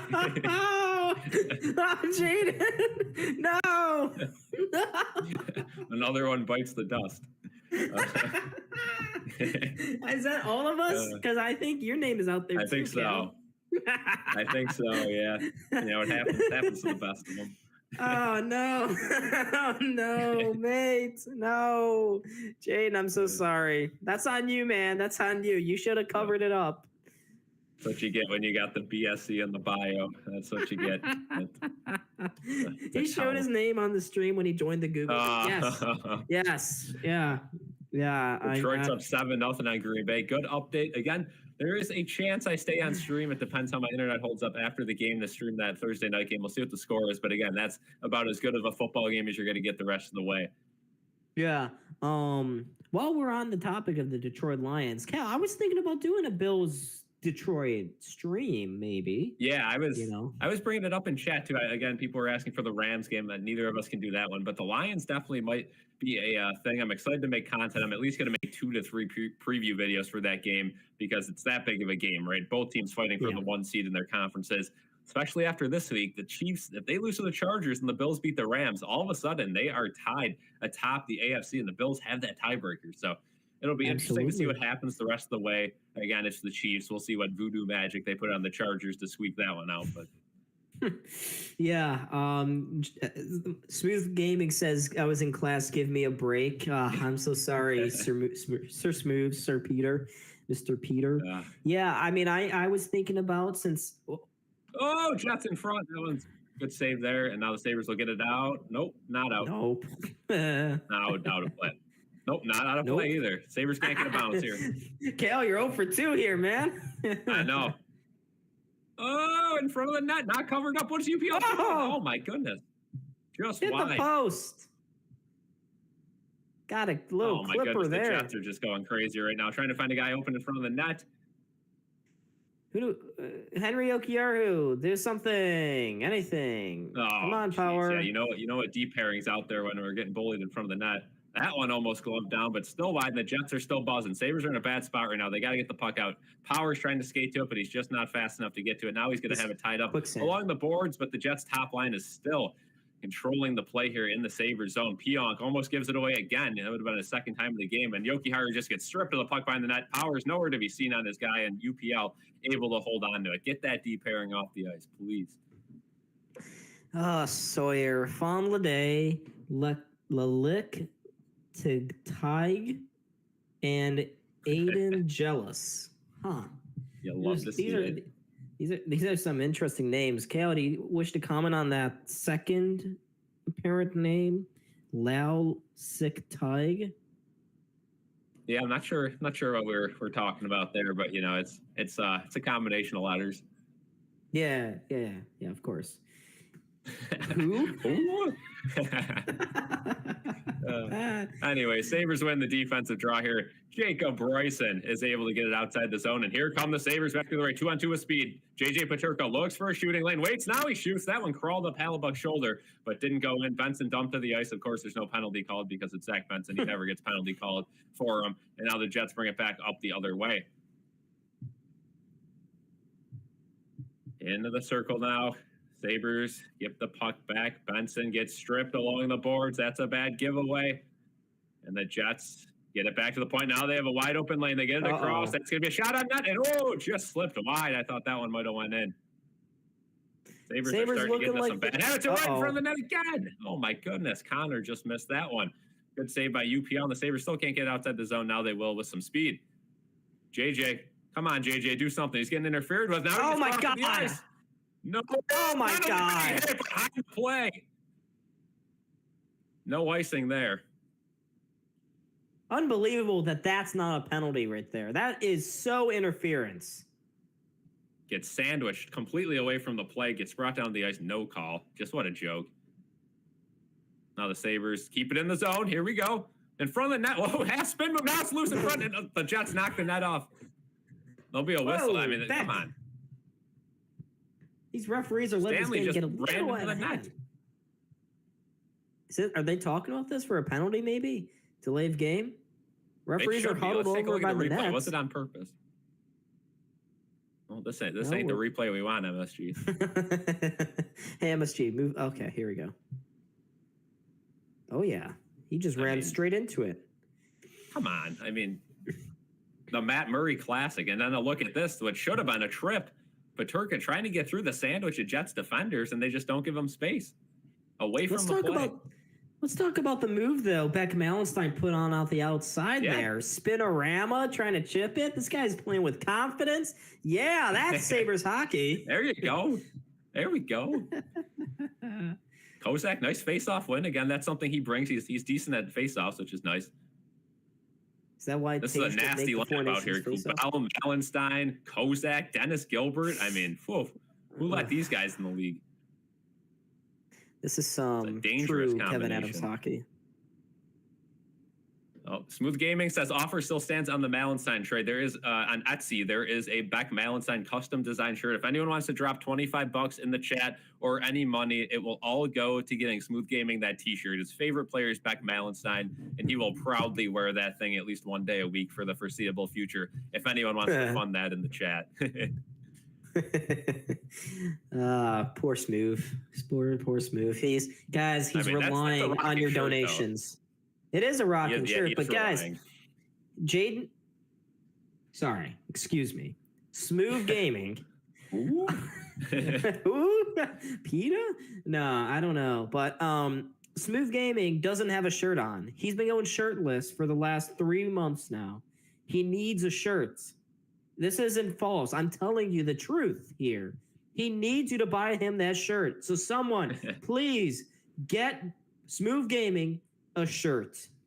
That is Alpha my says, who you guys got winning? I got the Sabres. I think they break the skid somehow, some way. Sawyer, again, thank you so much for your continued support. Being a member is good enough for us with that. I mean, that is just beyond the amount of support we need. So thank you so much. Alpha's got the Jets 4-2. Boo. Don, what do you got? I have the Sabres losing 7-2 here. 7. We gotta put up a Sabres went 4-3 in this one. I mean, I got confidence. We're gonna be right back in the playoff talks after tonight. What in the hell are you smoking, Cal? Have you seen? You gotta stay positive, right? The Bills are looking good, and of course we got the Bandits coming back within weeks. I mean, how could you not be excited about that? I don't think Chad can. Sawyer, thank you so much again. Thanks for being in here. Very consistent viewer. Yeah, we try to do our best, Sawyer, but times are getting tough out here. We're voluntarily watching the Sabres play hockey, and it's not really Donald, hockey. I don't know if you saw did you see my headgear for tonight? I did not. No, I think you're gonna have to pull it out at some point. All right, I'll put it on now because the Sabres are still stinking. They gave up a goal this period. Oh, that's beautiful. I should get one. It's gotten to that point in the year, I'm gonna have Dictator Nick make me one. Yeah. Say, hey Nick, this is a crown. This is my signifying my devotion to you. Are you really watching the game through the back? Oh yeah, I can see. Oh, the Sabres nearly scored. Sabres Come on, me wrong. Your call ends in 15 minutes. What? Oh. What the hell is that? Is it because I'm here? Do I have to? Sabres trying to get a fight. Here we go. No fight. Oh, can we get a shot on goal? I'm gonna have to leave here right at the end of this period. And Krebs said, "Okay, I'm not fighting. We'll get some offense." Oh my goodness! Clifton, look at Gretzky. Here's some zone time though. Can't give it up. I mean, Connor Clifton. That's who this guy is. Sorry, I couldn't tell. Oh, the Jets get it out. Yeah, Howard. Oh, did it go into the bench? Are we getting a fight? Well, they're going 2-on-1 on Clifton from the front and behind. No Diddy. Am I gonna have to leave here in 15 minutes? Is it gonna reset or how is this gonna happen? It might. Is Jaden gonna be the only one? Now we go to commercial break. Sabres had some chances there, weren't able to do it. Call ends. Free groups calls have a limit of 1 hour. Interesting. Lick my what, Google. That's not cool. Tough. We're gonna have to see what Jaden's the decider here, all right? The producer. I don't know how he's gonna work his voodoo magic, but he's gonna have to have those fingers working in hyperdrive here to quickly create a new phone call. I love to see Truth in the chat saying this. He's got the Sabres winning 5-3, and he's been adamant on this. Soto to the Mets. I mean, again, if that comes true, I will be a happy man. Again, Sabres getting a win would put them right back in the playoff talks, back to 500. It'd be all happy joy here, whatever. Soto to the Mets. I mean, that's life-changing news. That's all I'm saying. Absolutely. Did you see Luis Severino go into the fantastic no-name Athletics? I mean, what the hell? For him. He got some money. Good for him. He got paid. You knew something was coming when the Mets went out and made that move for Frankie Montas. So, again, I was expecting a move. Unfortunately, Sevy had to go. But, again, he was very shaky in the playoffs. And, he's one of those guys where it is what it is, right? Good for him. He brought vibes. Good for him. Go get that money. I think the Mets, they got some guys by the name of Juan Soto and some other high-name free agents to worry about. Yeah, they overpaid massively, too, for Severino. No one was expecting him to get $67 million out of that deal. Albeit, he's going to the no-name Athletics. I don't know. Victor says if they lose tonight, that bag will stay on. Cal, poke a few more air holes. Yeah. Yeah. It's Kupari and Clifton were getting in, and then, Barron coming in from behind. He wanted a piece of Clifton, too. Again, no Diddy on that. Sabres playing with some fire tonight. I like the fights. I like the aggressiveness, but until you start winning games, all of that fire just gets laughed at, right? Because you can't really say anything. I mean, again, we saw it several years in the past. Skinner was a known chirper, but what did they say back to him? Look at your record, dude. You haven't made the playoffs in your career. Until you get some respect, you don't really got anything to chip or chirp with. So, what the hell was Jacob Bryson doing? That was so Jacob Bryson. Couldn't control the puck. Oh, now he's going to make a pass. Hey, not really a good one. I'm outside the zone. Yeah, but, we've seen that a lot of times from Jacob Bryson. I would love to see the deeper analytics on his game. They got to be stellar. Right, Cal? They have to be. Look at him behind the net, just poking away. I think this is his 14th or 15th straight game for the Sabres. So after being a scratch for some of last year, right out in front, and most of last year, he's found himself a permanent spot in the lineup, and I got it. He hasn't been the worst defenseman on the team, so I'll give him that. He's lucky Henry Okiarku exists. What is it? Samuelson getting injured. 3-2 back the other way, though. Oh, no. Big save. There you go, Luukkonen. We both held our breath. We held our collective breath right there. Yeah. It's hilarious, Cal. I say all this, that I'm done. I still have an exam tomorrow morning at 8:30, but you know what? Oh, gunslinging. We're going. Yeah, it's going to be beautiful. I'm going to get that puppy done in 10 minutes. Got one exam next week. Should only take like about an hour, and I'm out. So that is nice. It's good news. Unfortunately, it's at the end of the week, though. So, you like to get those things done in the beginning of the week, but have some off days. And then, my school takes a long winter break. I'm off till the end of January. So, yeah, I get 3 weeks now. It's 3 weeks. So there you go. Not terrible, but not great. No. How's the living conditions in Louisville? I know you were saying it was somewhat sketch, but not terrible. Anything changed there? No, it's gotten better. It's gotten better with the cold. Okay. You have certain people no longer walking around aimlessly in the night. It's better. We've met.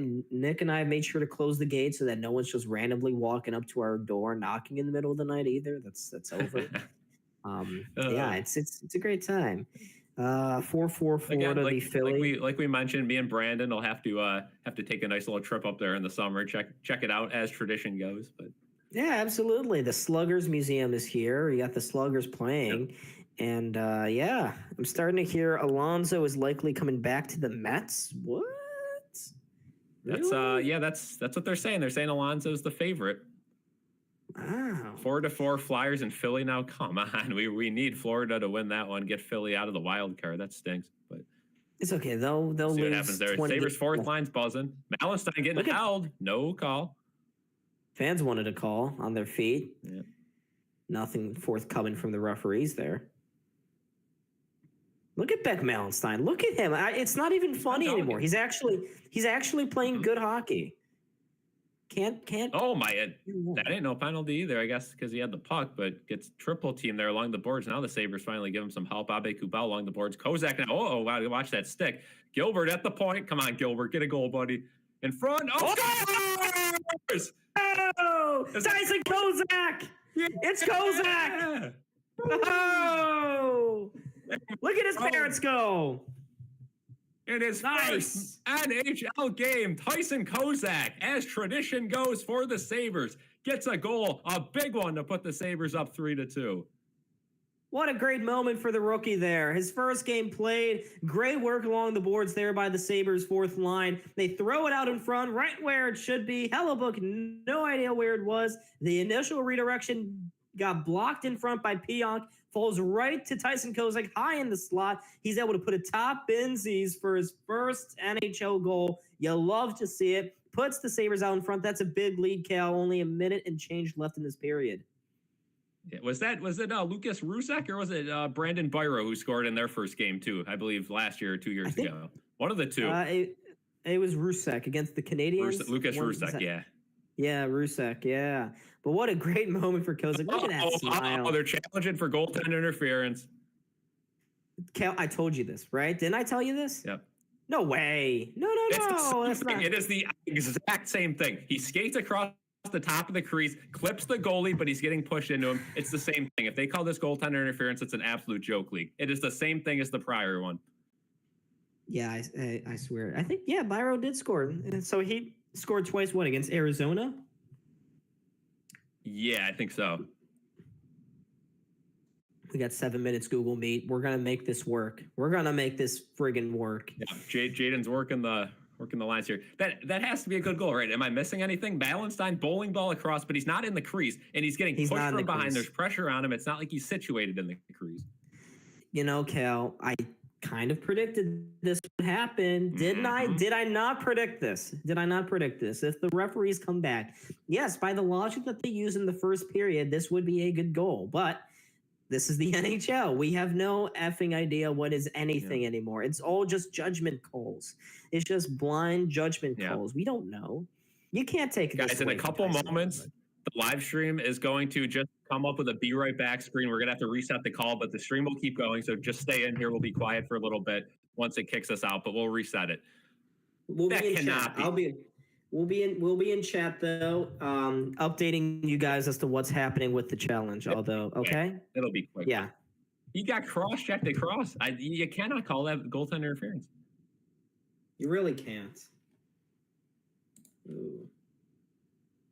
I don't like it, though. They're taking a long look at this. Usually that bodes badly for the call on the ice. Here we go. There was goal. Oh, my God.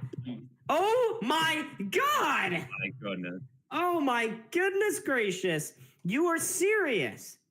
Are you kidding me? How is that goaltender interference? This league is a complete joke. Again, if I had to rank leagues that I would want to work in the media, the NHL would be rock bottom. The most inconsistent joke of a league there is.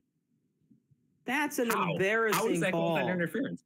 He barely makes contact. That's the same exact thing as the first goal against the Jets. He brushes them, skating across, not in the crease. That's a brutal call. Guys, Zero consistency. That is a brutal effing call, but Pionk is still getting a penalty here. Sabres go to the power play, though. Wow. We don't know. So there's an interference call on the play that pushed Mallenstein into the goalie, yet it's still goaltender interference. Make it make sense, ladies and gentlemen. Make sense. Well, okay, so they're actually saying the interference occurred before the play. It occurred beforehand. So they're still get a power play goal here and just get it right back. I mean, what a joke. This is a joke league. Terrible referees. So we should be able to sit through the fans are pissed, obviously. Of course they should be. Of course what they should be. What a joke. Clean win. Oh. Thompson tried to get that one right back, huh? Yeah, he was not wasting any time on that shot. Sabres, though, established here. Oh. Hey, Tage, you should probably... No, we're not doing this. No. We got a 1-on-2. Come the Jets. Oh, no. What happened in front? Oh, Lowry couldn't pull the handle. Oh. Pull the trigger on that shot. Oh, elbowed Cousins, and there's no call there. And now the Sabres get possession of the puck, and they'll bring it back to the neutral zone. See if they can get it set up. Probably not. Oh, yes, they can. Good job. Nice. Look at this. All right, let's get this goal right back. Let's put Tyson Kozak in front of the net. Just have him sit there. Yeah. Sucker, I'm so sorry, but we need the memes. We need the vibes. Oh, what in the Howard passes it deflected into the Sabres bench. This team, going back to the goaltender interference, or supposed goaltender interference. What a bunch of horse crap from the referees there. I mean, oh my God. You cannot take that one away. He barely brushes him aside. There was more contact against Ukko-Pekka Luukkonen. His glove was touched. He was outside the crease. Or no, the guy was outside the crease when he touched the guy's glove. That one, Mallenstein hits the pad, but he's already shifting that way. Meanwhile, the prior goal, that guy that stayed a goal, he hit his glove where that knocked him out of the way. This knocked him the way he was going. I mean, what a joke. Kulik on the face-off here. He's going to lose that one, and the Jets are immediately going to slap it all the way. Oh, it goes off Byram into the bench. So another face-off in the Jets zone with 1:03 to go on the power play. Again, brutal call. Absolutely terrible call here. The league continues to be a joke, just an absolute joke of a league. And again, when you have a terrible ownership group and GM and all that, and we don't help ourselves out, we can't even get help from the refs. It's terrible. And he loses it. Such a soft unit out here right now too. The Sabres are going to struggle to gain any zone time. There's a good entrance, though. Throws it away. Gotta maintain possession. Don't panic. You have to stop panicking. Yeah, gotta just get it set up here. There you go. Good move. Hey, come on, Peterka. Nope, that was not the move. Nope, that was not the shot. That totally bites. Yeah, but that's guys, just I can't. A complete bummer. I just want to say though, I was right. My prediction dead on. I was saying that this, it's all good. The Sabres are gonna score a goal and it's gonna get called back for goaltender interference. Told you. Unreal. Less than a minute to go here in the second period. Probably what? Just change Google Meets right after. Right at the end of intermission. Oh. In front. Oh, they're slapping away at it in front. And they blow the whistle. The puck still loose. Sabres are getting going on. Zucker getting into it with a big dude. I think that might be Stanley again. Yeah, it is Stanley. He's getting involved. You know what, refs? This is what you get for... Oh, and he's pointing to a couple guys for penalties? Yeah. You know what, referees? This is your fault for letting this game get out of hand. You have blown it with the calls. You have lost control, and now you're getting scrums after every single play like this. Logan Stanley, you are a bum. You sucks chance are getting going here. Great chance there for the Sabres. Cousins got a shot on Zucker, is trying to bang it away, but he's just hitting it in the pad. I mean, you got to pull it back and put it somewhere else. You can't just keep yamming it in the pad. Oh, this call's about to end. Oh, no, folks. We're done. Oh, we got the clock. It's ticking down. Cal, what's her final words? Oh, I miss you already. Oh. Where's the Be Right Back?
Just gonna inform chat that we are on the way. They can. Oh, we're back! Oh, Hey, there we go. There we go. Guys, what a transition from Jaden right there. Holy! Oh, they can hear me. I can turn that down again. There we go. Woo. Did you guys see that little sparkly transition from the "Be Right Back" graphic into us? I mean, there was sparkles. It was dramatic, guys. I know it's kind of been a little all over the place with my presence and whatnot, but guys, let's give a round of applause for Jaden chat. Let's go. He's been doing a fantastic job. Been working out the behind the scenes, Jaden. He has been working very hard, folks. Let's give him his round of applause in chat. Absolutely. So we got 31 people in here right now. If you guys are new, hit the like button and subscribe. Again, we're going to be fired up for the end of this one. Sabres getting royally screwed as always. Yeah, there you go. I want to see more hand claps, more applause emojis. Let's go. Jaden deserves it. Yeah. He was able to fight off the higher powers up at Google and make sure that this stream continues. So thank you, Jaden. Love to see it. Lions currently up 7-0 against the Packers. They are in the red zone with a 3rd and 10, so they'll probably go up 2 scores here. Okay. But yeah, again, I mean, let's recap that second period, right? Because Sabres go 5-on-3 in the beginning of the second period. You knew you're giving up one. Good job to only give up one. And then we get that Tyson Kozak no goal. And I'm not mad it was called goaltender interference because, sure, Malenstein interfered with the goalie. But it is an identical play to the first goal that was not called goaltender interference after it was challenged by the Sabres. Where is the consistency? There is none. It's a judgment call. I said it while they were reviewing it. It's always been a judgment call, Cal. And the league, and I guess the big dupe here, big dopes are the NHL. They keep trying to lie to the fans. Hey, guys, there is an objective standard for what is a goaltender interference, what's an offsides, what's all of this stuff. And it's, to be quite honest, it's bullshit. It's bullshit. It's never been an objective standard. There is none of that. We're looking at a replay right now on MSG. There's the first goal. Luukkonen, his glove hit. Sabres challenge for goaltender interference. The referees say, even though the puck went right where his glove would have been had it not been hit, we're going to count the goal anyways. And then here at the end of the second, little dusting in front of Connor Hellebuck, gets touched on the pads by the Beck Malenstein. Oh my God, the replay's even worse. Mm-hmm. He barely gets touched. And somehow the referees say that it's goaltender interference.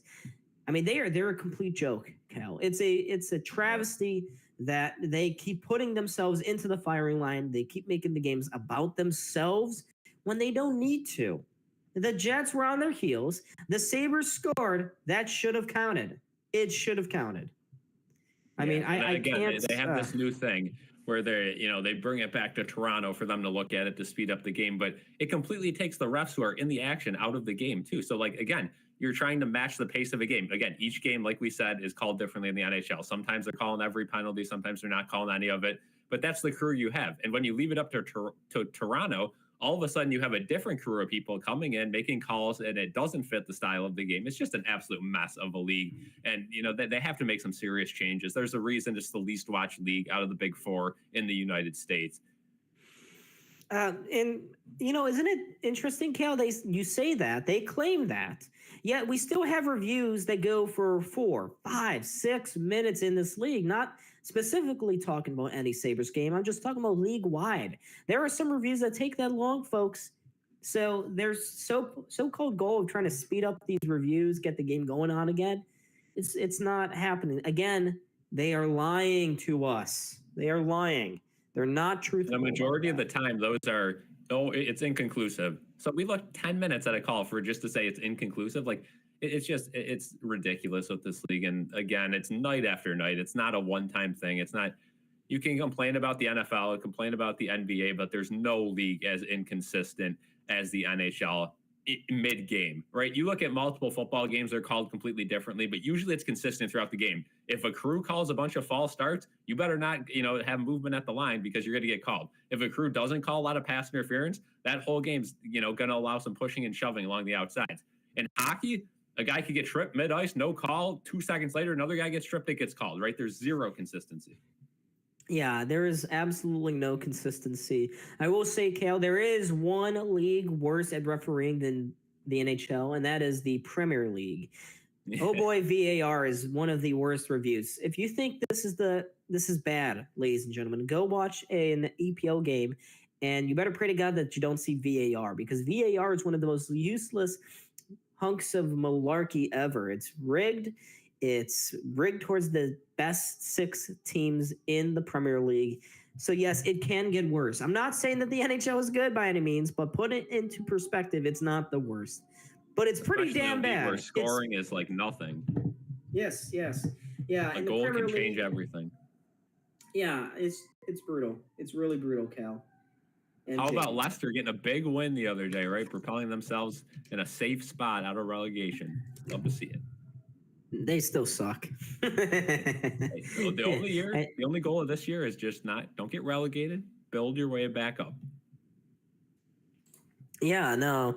Did you see Newcastle? My team, folks. I support Newcastle. Cal supports Leicester City for obvious reasons. Cal, if you want to explain that at some other time, yeah. But I support Newcastle. It's a great name, absolutely. And they're Foxes. They have a cool logo too. But Newcastle has a better logo.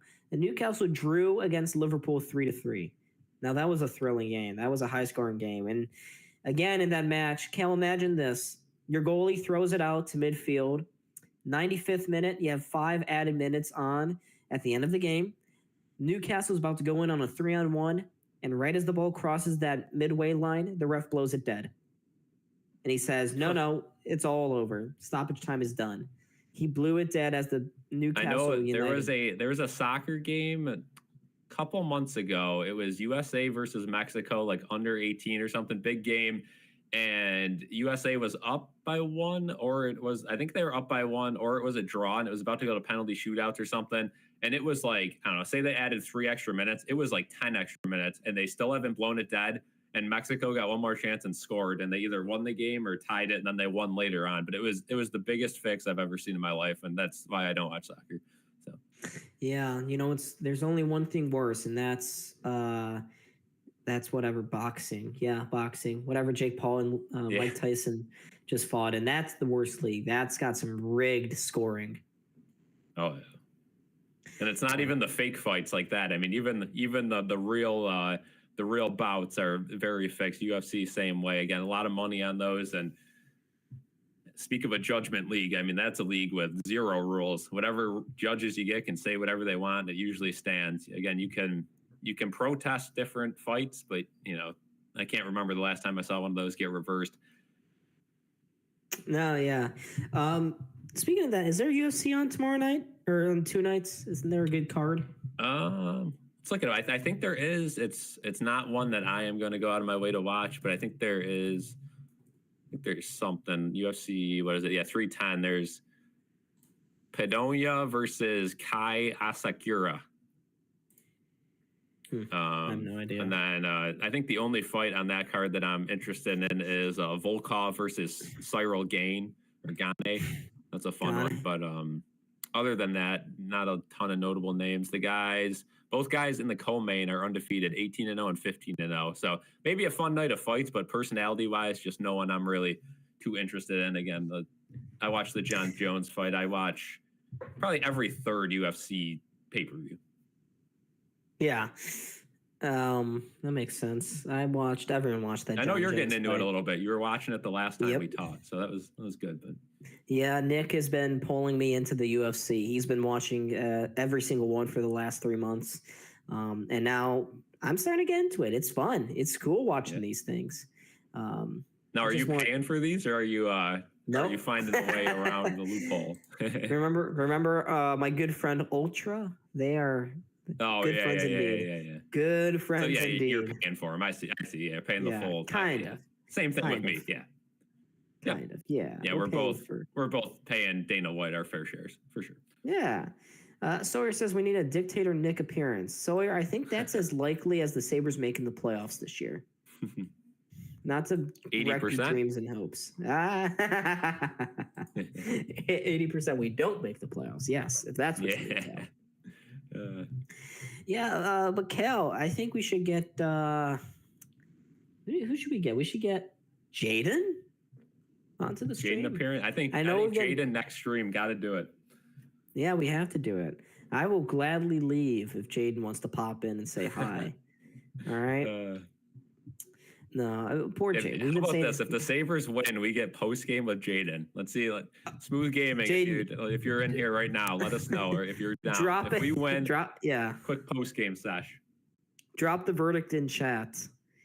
If we win 31 games, it's a 70% chance. We are not winning 70 or 31 more games, Sawyer. Don, Kel, and Jaden at the same time. It's up to Jaden. Jaden's a free man. He's got free will. On the screen. Okay, guys, let's hit in the chat.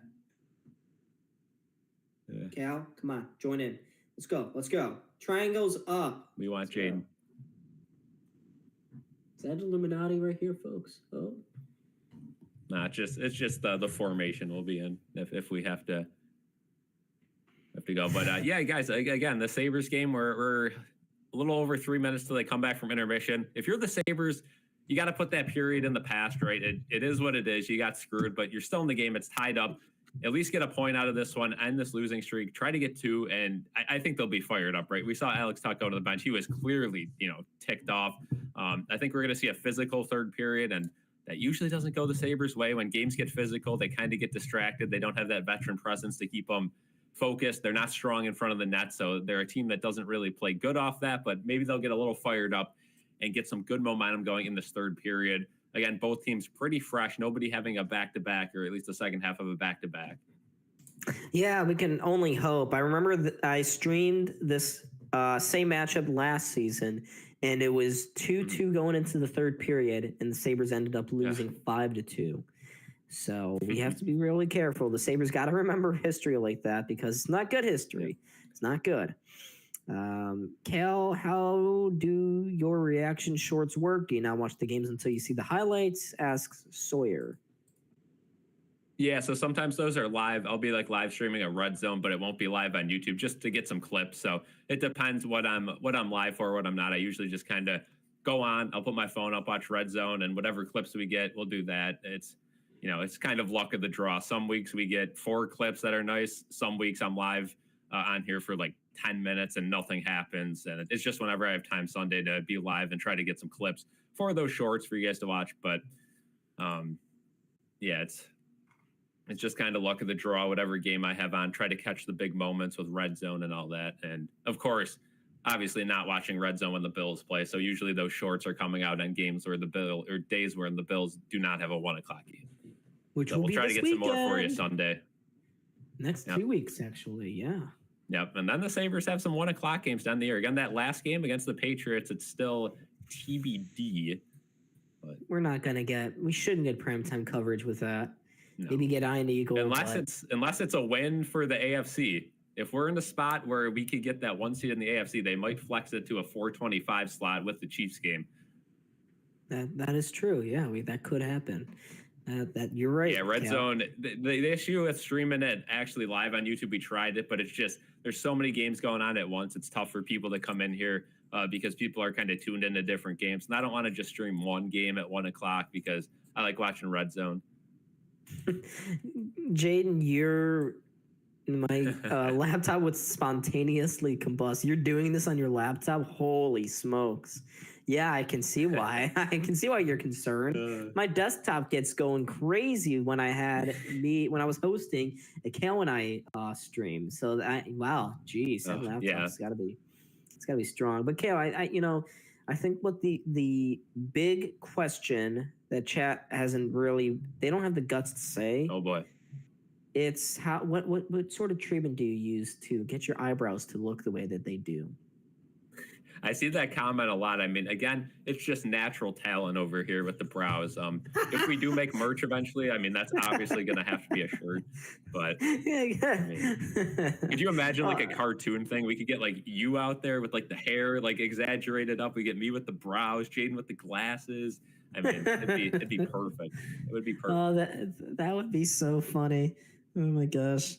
Should we design that a limited 20? Phillies winning. Oh. That is terrible news for us. Florida. Oh, Florida's pulling a Buffalo. Oh no. I mean, I guess it's fine, but it's not good because Philly's in a wild card spot right now. So I don't know. Yeah, but you know what's important, Kale? At least Sabres are Detroit's not the down only to bum. Ottawa. We can't have that game go to OT. Tampa Bay's running away with it 8-1. Oh boy. The Islanders are losing. That's good news. Nice. So. Well, Sabres, it doesn't really matter. About other teams, right? If we win, we can take care of it ourselves this year. Just gotta get right. Start winning some games. I will say, Kel, if the Sabres win this game, they have a very decent game against Utah on Saturday. So that's not a bad matchup. Greg says, if you guys want to buy this bag, Cal Warren, Livestream Warren, let me know a price. Maybe we can work something out. You know, I'm just watching the stream, and Jaden, for a creative choice, maybe have like me upside down above Cal, so like that our heads are kind of touching, you know, on the stream. Just a creative choice I would have gone in. Yeah. Sawyer says Jaden did a face reveal during a short. Jaden's actually been in some videos before, so I'm not going to tell you which ones. You'll have to do some digging, but he's been in some videos in the past where a lot of us were on. So, you know, I have an idea, Cal. Remember those skits we did way back when, a long time ago? I should make those members only videos, right? And hear me out. Members only. So that's another perk for them. And they get to see, I think Jaden's in one of those. You'll get the whole crew. Jaden's in all. I think Jaden's in all those. Yeah. Yeah. So I will, after the period, I will make sure to make those videos members only. Because right now they're private and or unlisted. I don't remember. Yeah. Only the sports ones though. I don't think we could be doing anything where we say some crazy stuff in, but all the sports, all the POV sports ones, those ones can get put on. Did we? Dictator Nick's what's going on, sweet? Favorite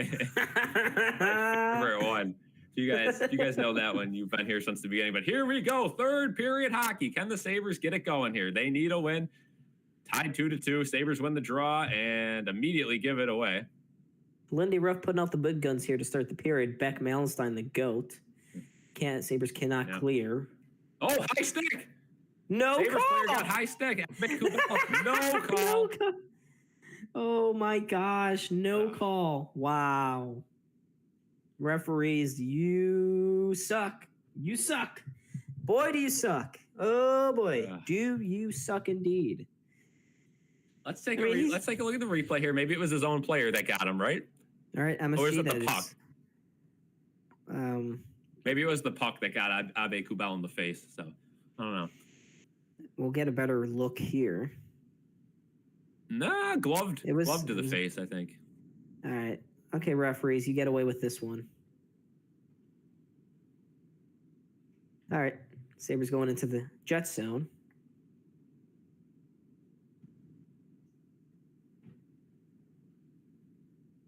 Yeah, Cal, this just feels like it's for the Sabres season, right? If they lose this one, I mean, they are in a hole. If they win, though, all of a sudden you got momentum. You didn't have Darlene. You know, you got to have a lot of excitement. So this is the biggest period of Sabres hockey we've seen in, I think, a year or two. Huge period here. Yeah, you can't fall into a 2-game hole again, just for the confidence sake for this team. I mean, you're right. You can't allow it. You have to win this third period. Just win one period, folks. That's what the Sabres, that's the mindset the Sabres have to be in here. Make the skits members only. Absolutely. I want to see them. Green Bay knocking on the door? Yeah. I don't know. Okay. So, Kale, on the count of 3, you're going to reveal all of your home address, all right? Yeah, not exactly. Sabres win the draw there, and Clifton takes his patented slap shot right into a defender's shins, and it gets knocked back into the Sabres end. Great. No, that's not offside. So now the Jets will have ample time to clear the zone. I thought I could have sworn the Sabres had gotten out in time, but whatever. Well, it's cool. The referees are just not on our side tonight. Good pass there, and now the Sabres come up with a little speed. Is that one onside? Got a little too cute with that one. Connor Clifton is not fast enough to catch up to those passes. Victor Olofsson skit. Yeah, if you guys follow the Instagram, every time Olofsson scored last year, we had Don's reaction to the Olofsson skit as our goal post. Olofsson. Did you know that Alex Iafallo is from Eden, New York, Cal? Oh, I've only been hearing about it since like 2017 when he came up with the Kings. They always make note of that, but it is good. Hometown kid, got to root for him. Just not in this one. No. Jets win the draw, and they play it into their own end. So, again, the Jets have been the more dominant team in the second half of this game. Sabres cannot let another one slip away. It's tied up, but now they give it away, and the Sabres come back up the ice with Krebs. Krebs makes some room, slides it over to Yoki Haru. He's going to wrestle another net, big rebound, but no Sabres are there, and the Jets are going to be able to pounce on that one and get it outside the zone. Nice little hit along the boards, though. Back to Power. Power does his half spin, looking for something, slides it up the boards. Good job by Krebs to at least get it all the way out, and the Jets will clear it and change. So Sabres will probably do likewise, as they do. And Owen Power now behind the net, sits, waits anxiously. Shots in the period are 1-1 so far. Sit, boy. Sit. Finds Tuck wide open, but he loses the puck, unfortunately. And now Zucker, Tuck gets it back, trying to find Thompson. He's going to skate. Oh, Tuck tried to pick the top corner. That gets deflected up and out of play. He got close. Did that get a piece of the bar, maybe? The referees was waiting. Might have, yeah. It either hit the bar or maybe a stick and went up and out. Green Bay, 10-7. They're fighting back in that one. That's going to be a good game. You know, Cal, I think Green Bay was driving 2 earlier and they fumbled, which is unfortunate for them. I was going to say, Cal, I am planning to release a Bills-Lions video for next week after whenever you post your preview. Okay, yeah. We have a special guest on our Bills-Lions. I don't think you'll know who he is, but some people will in the community. So we have a special guest on our Bills-Lions video this week for my preview. I'm also going to do another one, and then Don will be doing a Bills-Lions preview video as well. So we'll get a ton of content. Again, you never know when the Bills season's going to end, too. So playoff weeks, me and Jane have already discussed it. We're going to have at least 4 or 5, maybe even 6 videos per playoff week because, we gotta capitalize what we can because you never know when the Bills are going to lose in the playoffs. And if that's the case, all we have to do is post the Sabres. And you never know. Here we go, 2-on-1 the other way, open lane. That one's saved by Hallebuck. Good chance there. Jason Zucker finds the puck in the corner, though, and he's just going to pin it and try to allow the Sabres to get a quick change here, which they halfly do, and now the Jets are going to take the puck behind the net. They're going to be able to clear the zone. Almost turned over, but Owen Power a little too slow to get there. Now Tyson Kozak a little too slow to get there. Now the Jets are going to have a chance, but Owen Power, nice job defensively to get it back, but not out of the zone. That's a bad giveaway. Jets have some zone time now. Get it out in front, but they give it right back to Abe Kubel, who will finally be able to get it outside the Sabres zone. Not very far, though, and the Jets will bring it right back in along the far wall. That one will be turned over, though. Now Owen Power has a little bit of time to think what to do with it. He's just going to backhand it to the Jets point, and Sabres forward helps get that one out. Abe Kubel now gets it over to the corner. Sabres getting some pressure now. Folks, I will say we did get 2.47K tonight. Good job. Let's go. Love to see it. Gain a bunch more subscribers. We're moving up quick here, Yep. Good growth. It's always fun to grow. The Instagram's always at that funny number of 6,900. Cannot wait to get to that one. That'll be a fun day. That's going to be a good day. Here comes Zach Benson back the other way. Some nice speed over the red line and dumps it all the way into the corner. Nobody's there at the Sabres point, though. Now the Jets are able to bring it into the Sabres end. Good box out there by Byram to get the puck right back, though. That one's batted down by a high stick. No call. I guess the Jets can just keep playing it. Interesting there. And they're going to dump it all the way in the zone. Good job by Byram there to knock that one down in the air, and the quick turn up. Finds Cousins. Cousins now across the blue line. Gets it back to Byram. He's in the offensive zone. Gets it out in front of the net. Paterka almost got a stick on it there. Good job by Cousins to get it back to the point. Bryson's going to put one. Oh, a bouncer on Hallebuck, but he was able to stay with it. Byram now, one of the Jets defenders has lost their stick, so it's a 5-on-4 for the time being. See if the Sabres can keep some zone time. They do. Download a Kulik slapper. That one misses the net, and it pops right back in front. Oh, Paterka almost had a look there, but he was unable to get it. Good job at McLeod to get it back to the point now. And now the Sabres have a little bit of time. They're going to get another shot. That one's tipped out in front, but doesn't get to the goalie. And now the Jets are able to easily get it outside the zone. They'll get a quick change. Bryson tries to get it back in the zone quick to McLeod, but the Sabres are going to change too. And that one's not going to amount to anything, as the Jets now have plenty of time behind their own net to start a rush. Yeah, the Sabres did some good job in front of the net getting traffic, but once again, there's been a lot of complaints on Sabres Twitter about Sabres point shots and not getting any high danger zone shots. So Sabres still need to work on that. But it's got this third period so far, Cal, has got a very playoff hockey type feel, doesn't it? A lot of dumps and chasing, for sure. Hits, grimy, dirty, wall work. Whoever's going to work harder. Both teams want this game, and it's turned into a game about egos, right? Both teams have made this game personal after all the shoving in the second period, the nonsense with the referees. And again, you got to expect the Sabres power play is going to be coming soon. I mean, again, they still are lacking in the power play department. Only 2 so far this game. They're 1 for 2. Tage Thompson now with some speed drops it off. Oh, and just a terrible pass across crease. Tuck still able to get it, but Zucker was unable to hit him in stride. And now that gets poked behind the net. Sabres just haven't had tape-to-tape passes this year. I think that's been one of their biggest issues too. Good hit by Jason Zucker off the puck. Kind of sits him down right there. Sabres coming right back into the zone. They really want this goal. Yeah. That one's going to be batted down with a high stick by Gilbert. So we'll go to a commercial break here. 13-19 to go in this one. Not a bad start to the period for Buffalo. They're on the front foot. They're trying to test Hellebuck, who I thought had a very shaky first and second periods there for the Jets. But got to get more, take away his vision. That's what Hellebuck needs. He needs his vision, as does any goaltender. Get in front, put traffic in front. Point shots only work if you have guys in front. And not just one. Well, the Sabres don't have a lot of guys who are good at tips. Jason Zucker is, but... Cal, are you good at tips? Not necessarily my specialty, I'd say.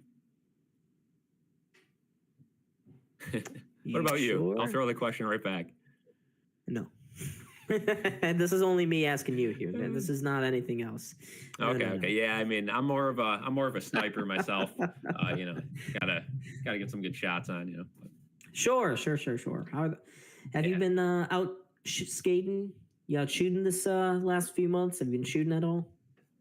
Yeah, I mean, I've been putting a lot of shots on the net. A lot of them I'm going into. So we've been thriving recently, which is good news. I mean, we had a little bit of a stretch there where the puck wasn't finding the back of the net, but I'll give the Sabres the same advice that I follow. You just got to stay persistent, and eventually they start hitting the back of the net, and goals come in bunches too. So again, when you're out there, just keep putting the puck on the net. They come in bunches, and you just gotta keep it coming, because you never know when you're gonna stop getting those bounces, and all of a sudden you're in a drought. So Gotta keep scoring goals. How about Jaden? Have you been taking Jaden out for some skating shoots? Well, Jaden's more of a defenseman, so he's not really shooting the puck that much. And when he does, it hasn't really been hitting the net. But he's a defensive defenseman, right? He's not having any embarrassment out there in front of the net. He's more of a guy who's gonna, he'll stack the line. He'll get some passes sometimes, but he's not really a guy that's looking to score goals in the league. But yeah, you guys ever want to watch one of our games? You guys feel free to come. I can't. Take me off the camera, Jaden. I can't control myself anymore. With that being said, center ice face off here, and the Jets are going to win that one. 13-15 to go. Sabres need this win. This feels like it's the turning point in the season. If they go 2 games under 500, all of a sudden, 5-game losing streak, they're in the biggest skid they've had all year. If they win this one, though, they're right back in the playoff mix, back to 500 in a very very mediocre Atlantic and East. Yeah, absolutely. Just have to, you got to pray your way to a win. Get the fans. They played good hockey at times. They just haven't been consistent. Yuri Kulik, nice job along the boards. He's going to slide it to the point. Bowen by remote gets it to the net. Oh, wide open. Oh, what a chance for McLeod. Missed a chance. Oh. But a good shift for this line. Yuri Kulik being one of the factors here, but couldn't hit Byram along. And again, these missed passes are going to cost the Sabres here. A couple of really good chances. Good work by Byram, though, in the corner. Yeah, good step up there, too, to keep it in the zone. They could keep it in again. They got these guys tired out there, but they're not going to be able to, and the Jets are going to be able to shoot it up and out of the zone. Now the Sabres put their 4th line out there. They took away the Jets shot in the period, so they have 0. Sabres have 3. Nice speed there by Kubel. He's trying to go through 3 guys. That ain't going to work. But it pops out to Kosek. Sabres 4th line has some speed. Hey, you got to get Tyson Kozak this goal. Get him another one. Yoki! Oh! Held on to by Hellebuyck. A good slap shot by Yoki Haru. Got knocked down, but again, no Sabres there to get the rebound, and Hellebuyck's able to cover it up.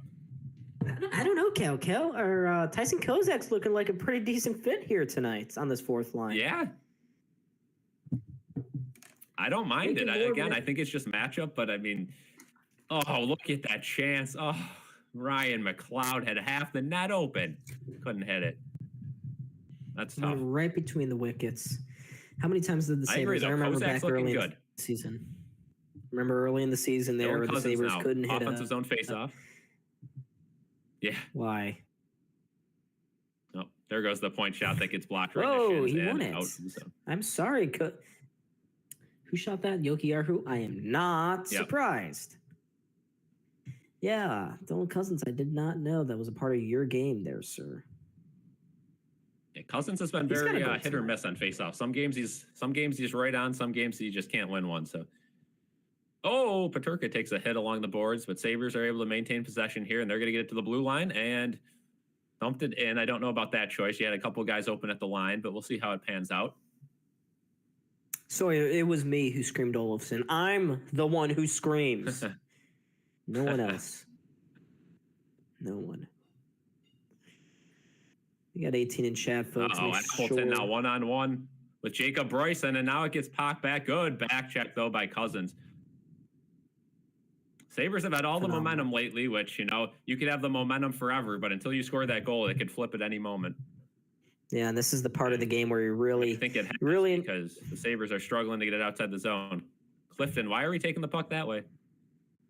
Look at this pressure here by the Winnipeg Jets. 3 guys all over the Sabres, 2 defensemen. Now 3, including Dylan Cousins. Good step there. Vladislav Nemestikov in on the forecheck there. He caused the initial turnover. This is just bad for the Sabres right now. They're getting dogged in their defense zone. Good hit by Clifton there. You got to guard the front of the net, though. Now the Sabres are going to be able to get it to the point, but not out. And now it gets out. There we go. Benson got flattened, though, at the line. He's trying to fight.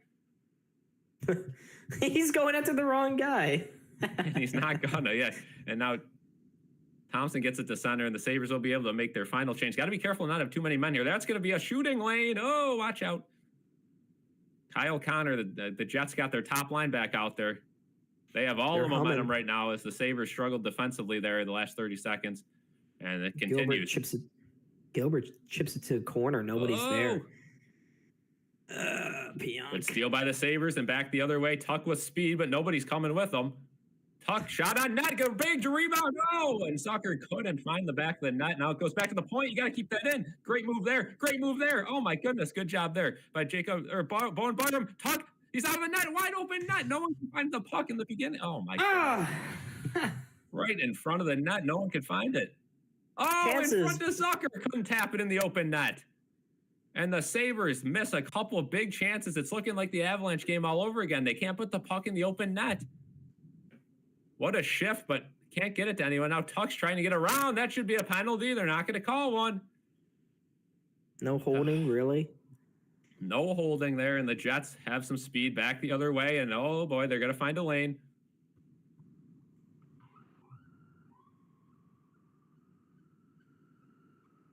All right. That looks to be maybe offsides by Krebs. Jacob Bryson finally gathers the puck for the Sabres, and it gets played up to Krebs. That's going to be offsides, Yeah. Great opportunities there for Jason Zucker and Tage Thompson. If he was able to settle that puck down, he would have been looking at a wide open net. He had 2 defenders though in his face. 35 people in chat. Folks, hit a hell yeah in chat. Sabres hit it hell yeah every time they score. Can I get a hell yeah? Let's go. Little stone cold Steve Austin there. I'm looking at you. If you guys are new here, it's a commercial break. Please leave a like on the stream. Helps us out a ton. Also subscribe if you're new. We do these streams all the time. If you want to support even more than that, not needed, but you can become a channel member or donate in the chat. You have your name pop up. If you become a channel member, you get all those emotes that you can see our members spamming right now. Thank you, guys. And back to our analysis here. Again, the Sabres, you got to get a point at least in this game. Get this game to overtime at the very least. You really need 2, though. Most likely, probably. And for the Sabres, they have to remain consistent and disciplined in their own defensive zone. Do not let anyone get open, especially when Mark Scheifele is out there. Scheifele and Kyle Connor, they're going to wreck everything. Sabres need to be cognizant of that fact. They're in a close game. Playoff teams and good teams know how to win games like this. You're in it. You're at home. You desperately need a win to get back on track. A good team would figure out a way to win here, Cal. Let's go. Florida tied it, and also you bring up, I believe that's a Dale Earnhardt reference, so if I'm wrong, call me out, but I think I do get your drift there. Of course, Detroit and Ottawa are tied, of course, so that game's probably going to go to overtime. At that point, it doesn't really matter who wins, just horrible there. And Florida and Philadelphia are tied. Hopefully, Florida can win that one to help us out. The Islanders will lose, though, which is good. But here we go. Sabres back out there, defensive zone faceoff. Tyson Kozak's been very good with the faceoffs so far tonight. He'll win that one. The Sabres will escape the zone.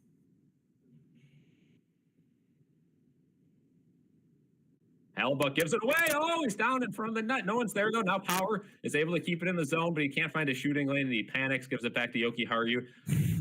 Jokiharju now trying to find a lane. He's not going to find one. Incoming slapper that doesn't go anywhere, right? Power loses the puck, or that, even worse. Yep, and Jets are able to get it. Again, that defensive pairing is just brutal to watch at the points.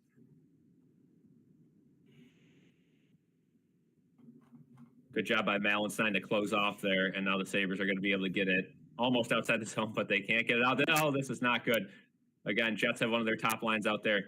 Sabres, and not so much with their fourth line out there, and they're getting dogged defensively. Kozak into the corner. Good hit there. He goes down, though. Malenstein trying to get to the puck. He does. Power, what are we doing? There we go. He finds Jokiharju. Jeez, they're just so weak behind the net, though. They can't get the puck out. Good job by Kozak to crash, and now he finds a wide open Sabre in the slot. Looks like Alec trying to go for the breakaway. Nothing there. Oh, and he gets tripped. That's it is. Penalty. Finally. There we go. Good job. Back Malenstein drawing that one. How is Nemestikov arguing that one? How is he arguing? That's the second penalty of the game, right?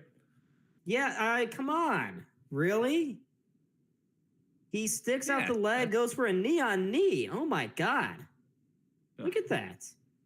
He knew damn well what he was doing there. He knew what he was doing. Beck Malenstein, you are a goat.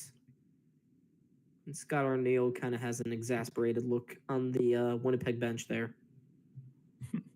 Come on, Sabres. This is your chance. Get this power play goal. Come on. Won the trade. Won the Beck Malenstein trade. We'll see if it pans out here. Dylan Cousins on the faceoff. Loses that one, and Winnipeg, again, will be able to clear it all the way down the ice. Can we please get Ryan McLeod on the top lineup to win the faceoffs? Every time we waste 30 seconds on the power play. Kel, there was a drop pass. Drop pass. There it is. Drop pass. Here we go. Tage Thompson brings it up. Can they get it set up? Probably not. No, we deflect a pass. Why are we deflecting that? And Tuck. Oh, they do get it set up. Okay, Thompson. Down low. Back to Thompson. Thompson. Back down low. Zucker to Thompson at the point. Oh, gets it back. Remember, no Dahlin on this power play, so it looks like Byram's going to be the guy because Power just had a long shift. Down low off the goal post. Jason Zucker off the side of the net to the post, and now a Jets player is just laying on the puck behind the net. Stanley's got the puck just under him, and now it pops out to an open point. Got to get down low to Thompson. What are we doing? What are we doing up top? Dylan Cousins finally gets the puck to Zucker. Zucker now to Cousins down low, and there's a little bit of shoving in front and just a blatant pass outside the zone. What is that power play unit doing? They get it right back in, though. Thompson gets it down low to Byram. Stays at the point. That one gets gloved down by Thompson. Thompson now cross crease, open lane, shot gets blocked in front. Up in the air, stays in, though, so Tage Thompson will have a little bit more momentum here at the point. Thompson walks in, takes a shot. That one doesn't get through, and it's going to clear the zone. Another terrible power play for the Sabres. Just what a joke. Second unit coming out here now.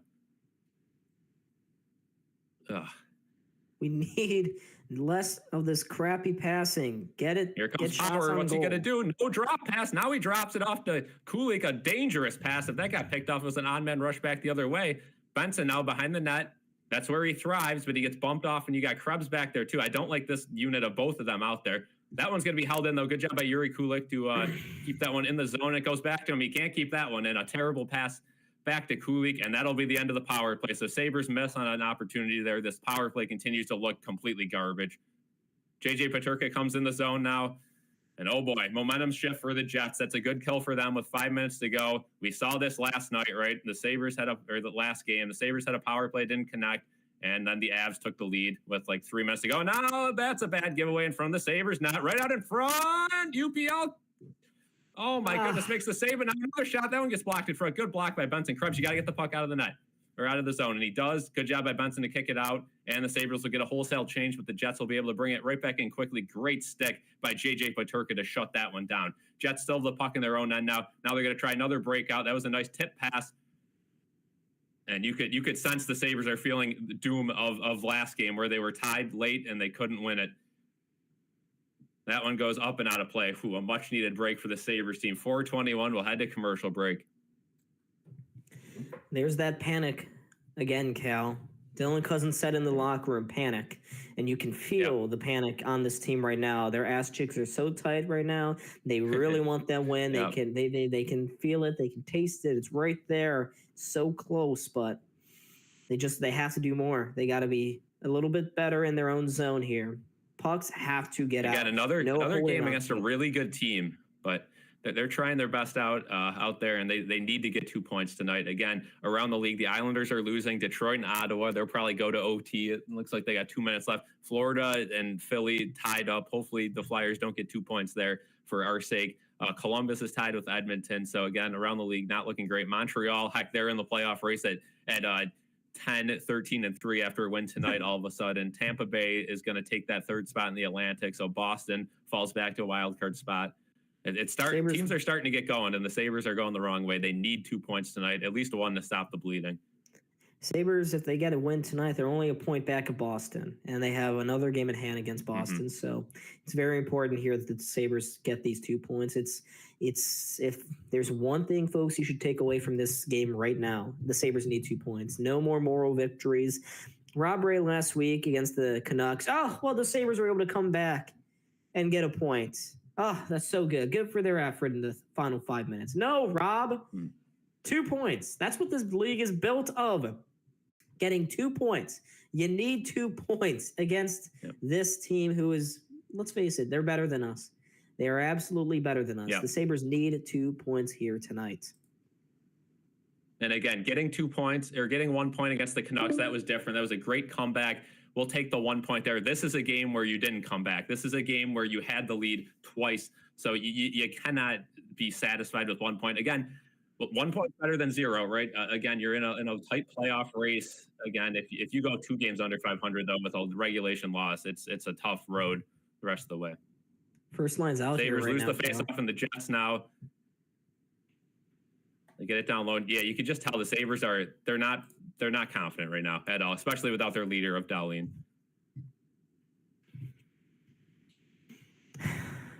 Tense faces. This is where good, experienced teams dominate at the end of games, and the Sabres are neither. But now they're going to get a 3-on-2 chance. Krebs, and you can tell they're just panicking. They're trying to stay on side. They do, but now they're just going to dump it around, and Hallebuck plays it to an open wing. Good back check there. And stolen. Good job. Abe Kubel tries to get some possession here, and flying in comes Malenstein. That was probably not the right call to have him go grab the puck because he just skated into a bunch of Jets players there. 3:28 to go here. Malenstein gets the puck. He's got to hold it. I don't know why. Return it there. Cross check to Kubel. No call. And the Jets are going to have the puck here in their own end. Again, if I wasn't streaming, this is where I kind of just look away from the TV because these are nerve-wracking times, and you can just sense doom. We got goals in the Florida game. Florida has taken the lead 6-5. Yes, Ottawa has taken the lead 2-1. Yes, we have to win this game. If we win this game, we're right back in it. Abe Kubel now has plenty of space to get it out. And he will, and now Kozak gets hit. Delayed offsides, though, so the Sabres have to touch up. Abe Kubel, unaware of it, is going to continue to keep some pressure on, and now the Sabres will change. 2:45 to go. If those scores hold, we'll take a point. 30 people in chat, folks. It's getting tense here. To Buffalo. I like it. Forza Buffalo. I agree. All right, here we go. Need to get clutch here, folks, in their own zone. Ooh, Zach Benson now. That's the puck. Peterka. This is not the line I'd put out there right now. This line's very bad defensively. But Byram able to find the puck with some open space, and they are going to chip it to the red line. Cousins, don't give it away, and he does. And now it's back to the Jets. 2 minutes to go here. Sabres need to get a point. And they'll do a little dump and chase here. Again, you could do that against the Sabres, who struggle to clear the puck. And that's exactly what Connor Clifton fails to do. Yep. And now it goes out of play. Or out, they'll go to, yeah. Out of play, yep. They'll be able to get a change here if they want to. Again, if you guys are new here, hit the like button, subscribe, helps us out a ton. Super exciting game here. 1:57 to go in the third. Again, just a reminder, no spoilers in the chat. Haven't seen any so far tonight, which is always great. Thank you guys for that. But it is getting to the nitty-gritty part. So, again, I like reading the chat, but if there are any spoilers, I don't want to look. Jets win the faceoff. They have a wide open slap shot glove down by UPL. Oh, you can't be given that kind of look up. But luckily for UPL, nobody was in front of that Fleury 1T from the point, and he was able to easily glove it down. Can you hear the tremble in Cal's voice right now, folks? That's when you know it's getting real. You sure can. An invested Sabres fan waiting for his eventual doom. Don't make me put that bag back on my head tonight. Don't make me do it. Sabres win the draw, and they're going to slap it all the way down the ice. No icing. That one goes on Hallebuck. Hallebuck drops it. There's a little miscommunication. Tuck gets taken down behind the net. Hallebuck eventually gets to it and holds on to it. 1:43 to go. Alex Tuck was lurking there. He sensed there was some confusion. Hayden Fleury with a little bit of a smile on his face. I don't think I'd be smiling if I were you. Not right now. Not in a close game like this, although Winnipeg's definitely going to the playoffs. Buffalo, tense looks, a tense atmosphere right now in that arena. I can only imagine. That's the case. Thompson on the faceoff. He's been decent tonight. Loses that one, though, and the Jets are going to be able to maintain some possession here. Thank you guys so much for joining on the massive game here for the Sabres. I'm running off a Wi-Fi hotspot tonight for you guys. No internet because of the snow in Buffalo. Alex Tuck gets it to the red line. He dumps it all the way in. 1:27. At this point, goal of this one is just to get it to overtime. I mean, you cannot give up a game late again like you did last game against the Avs. That one gets slapped in. Nobody's able to get it for the Sabres. Oh, boy. Appleton. No, come on, Power. That's a good hit. Nice. That's what I'm talking about. But now the Jets are able to get the puck back again, and the Sabres look dead. They're not moving their feet. That one gets blocked out in front. Good job by Tuck there. Now Power slides it across. I don't know what the Sabres are doing here. They tip it just outside the zone. 50 seconds to go here in the third. Again, both teams, I mean, again, it's West versus East. Both teams would take it going to overtime, but they're not going to pass on any opportunities they get. And Winnipeg knows they're the more experienced team. They know they can hammer on the Sabres here. They're not going to give up anything. If anyone scores before overtime, it's going to be the Jets. We have 63 people in chat, folks. Let's go. Let's go. Bone Byram ices the puck. Let's go. Oh, that just really gets an icing. That is McLeod can't believe it. Cal, that's not an icing. That is not an icing. All right. 70 people. 27 seconds left. You can't call timeout here because it's an icing. So remember, folks, no spoilers. We are probably no spoilers. I'm not even going to look at the chat. Sorry, guys, but for the entirety, if it goes to overtime, I'm not going to look at the chat. Florida just won. Thank you, Greg, for the update. Yes. Nice. Sabres win the draw. That's a big face-off win, and they are going to send it up and out of the zone. That's big. 20 seconds left. Let's see what the Sabres can do here. Oh, Cooley gets it up to McLeod. McLeod. Now it gets played by the Jets behind their own end. 14, 13, 12, 10. The Jets get it up. They have their top line out there. If I'm the Sabres, I got to clear it. Oh, they just pin it behind the boards. 4 seconds left. Get it outside the zone. And the Sabres do, and it is going to overtime. All right, new game. A great fight back for the Sabres after getting embarrassed. The comeback against the Avalanche. The Sabres get the game to overtime. You got to come up with 2 points this game, but hey, we'll take the first one. That was a great step to get there. And now the Sabres, again, I wouldn't say they're more talented than the Jets, but I trust them more 3-on-3 than 5-on-5. Ottawa won in regulation. Good news again. Thank you, Luis. So the Sabres will be getting a point. They will maintain a 1-point lead against Ottawa in the standings. Bruins are at 31 points. We're actually 7 points up behind them. So the Sabres need to win. Yeah. I mean, the Bruins have 3 games in hand. Boston's been winning, but they have a ton of games in hand. So I think if we win all of our games in hand, we're only like 1 point behind them. And also that second wildcard spot with the Rangers starting to panic could open up. The Flyers. Again, I would put Tampa Bay as the third Atlantic team. I think they did slide into that spot, but again, them and Boston are going back and forth for that third Atlantic spot with games in hand. But thank you guys for joining. We are about to start overtime. Please leave a like on the video if that's all you can do. It really helps us out a ton. If you guys want to subscribe, feel free to. That helps us out a ton as well. And folks, man, we got to reset the call real quick. Google Meet is about to screw us, so we got to do this again. All right, Jaden, do 8 minutes. I don't know, 7 minutes. We got to hurry. Do we have 7 minutes here? I think Kale, we're going to write it out. That should be enough. Yep. We're going to write it out, Jaden. 7 minutes. It'll probably end within the first 2. So here we go. Overtime, folks. Sabres are 2-2 in their overtime trips. Winnipeg undefeated so far this season in the extra period. So, Jaden, we are going to finish out overtime. Sorry, guys. I don't want any spoilers. So, like a look. Here we go. Overtime starting up. Tuck, Cousins, and Power out there for the Sabres.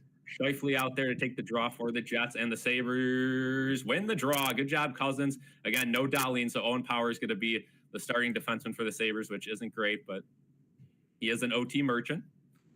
Power hounded behind. Here we go. Dylan Cousins takes the puck up with some speed, looking for a shooting lane. He doesn't find one. He cycles back, and he'll give it back up top here. The Tuck runs out of space, and he just has got to give it away in the corner. That's a bad giveaway. Watch now the out. Jets will have possession. Tuck had to be careful. Now they still have to be careful. Look out, back post. Scheifele didn't see the man streaking. He'll circle back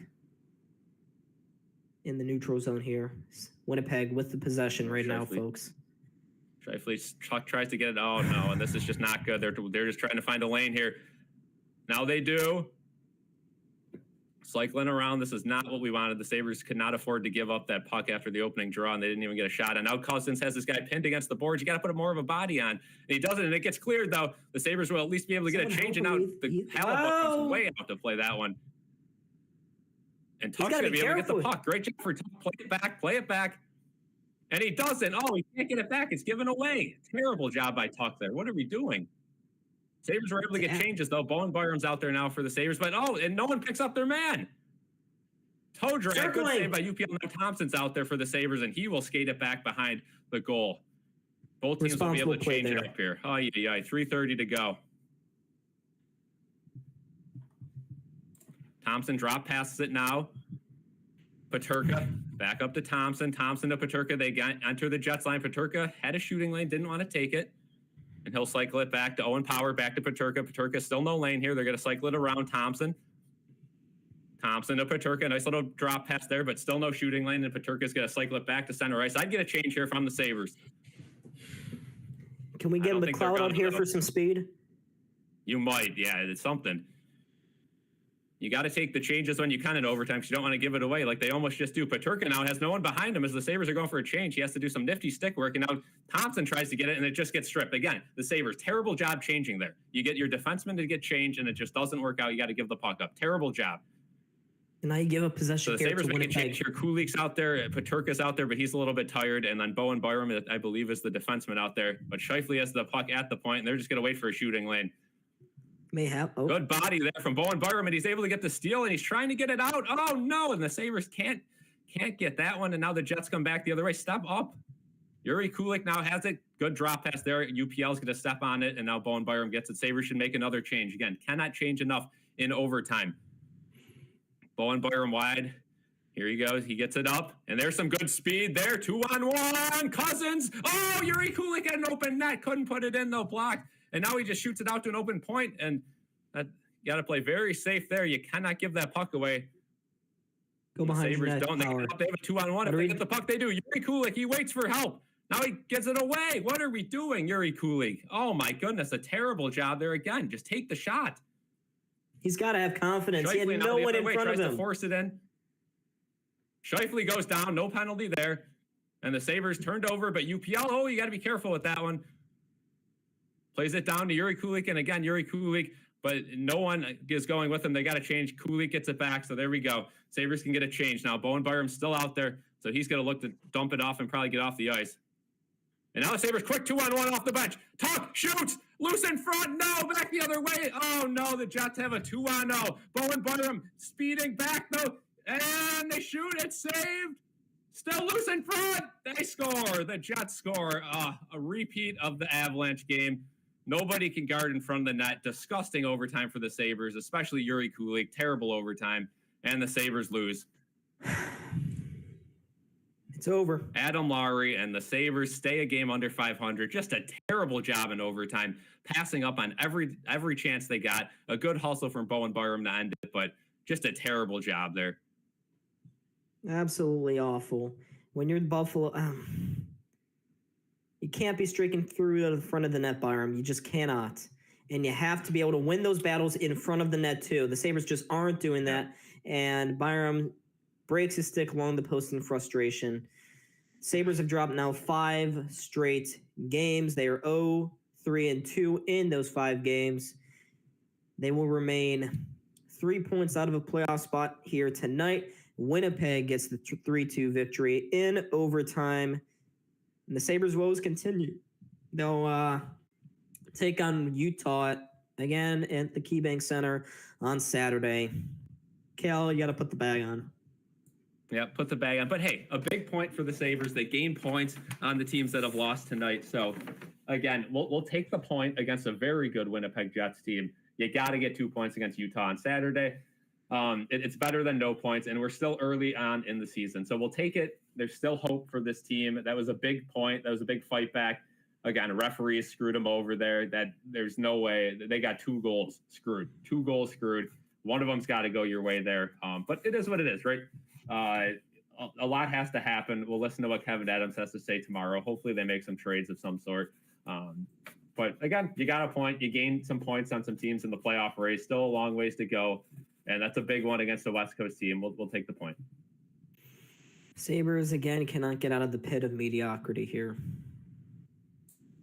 Another disappointing game. But this call is about to end. Folks, thank you so much for watching here tonight. Cal, Jaden, you guys were fantastic. Thank you for allowing me to be on. Our time is about to end really short. Absolutely. Cal, I love you. Jaden, love you too.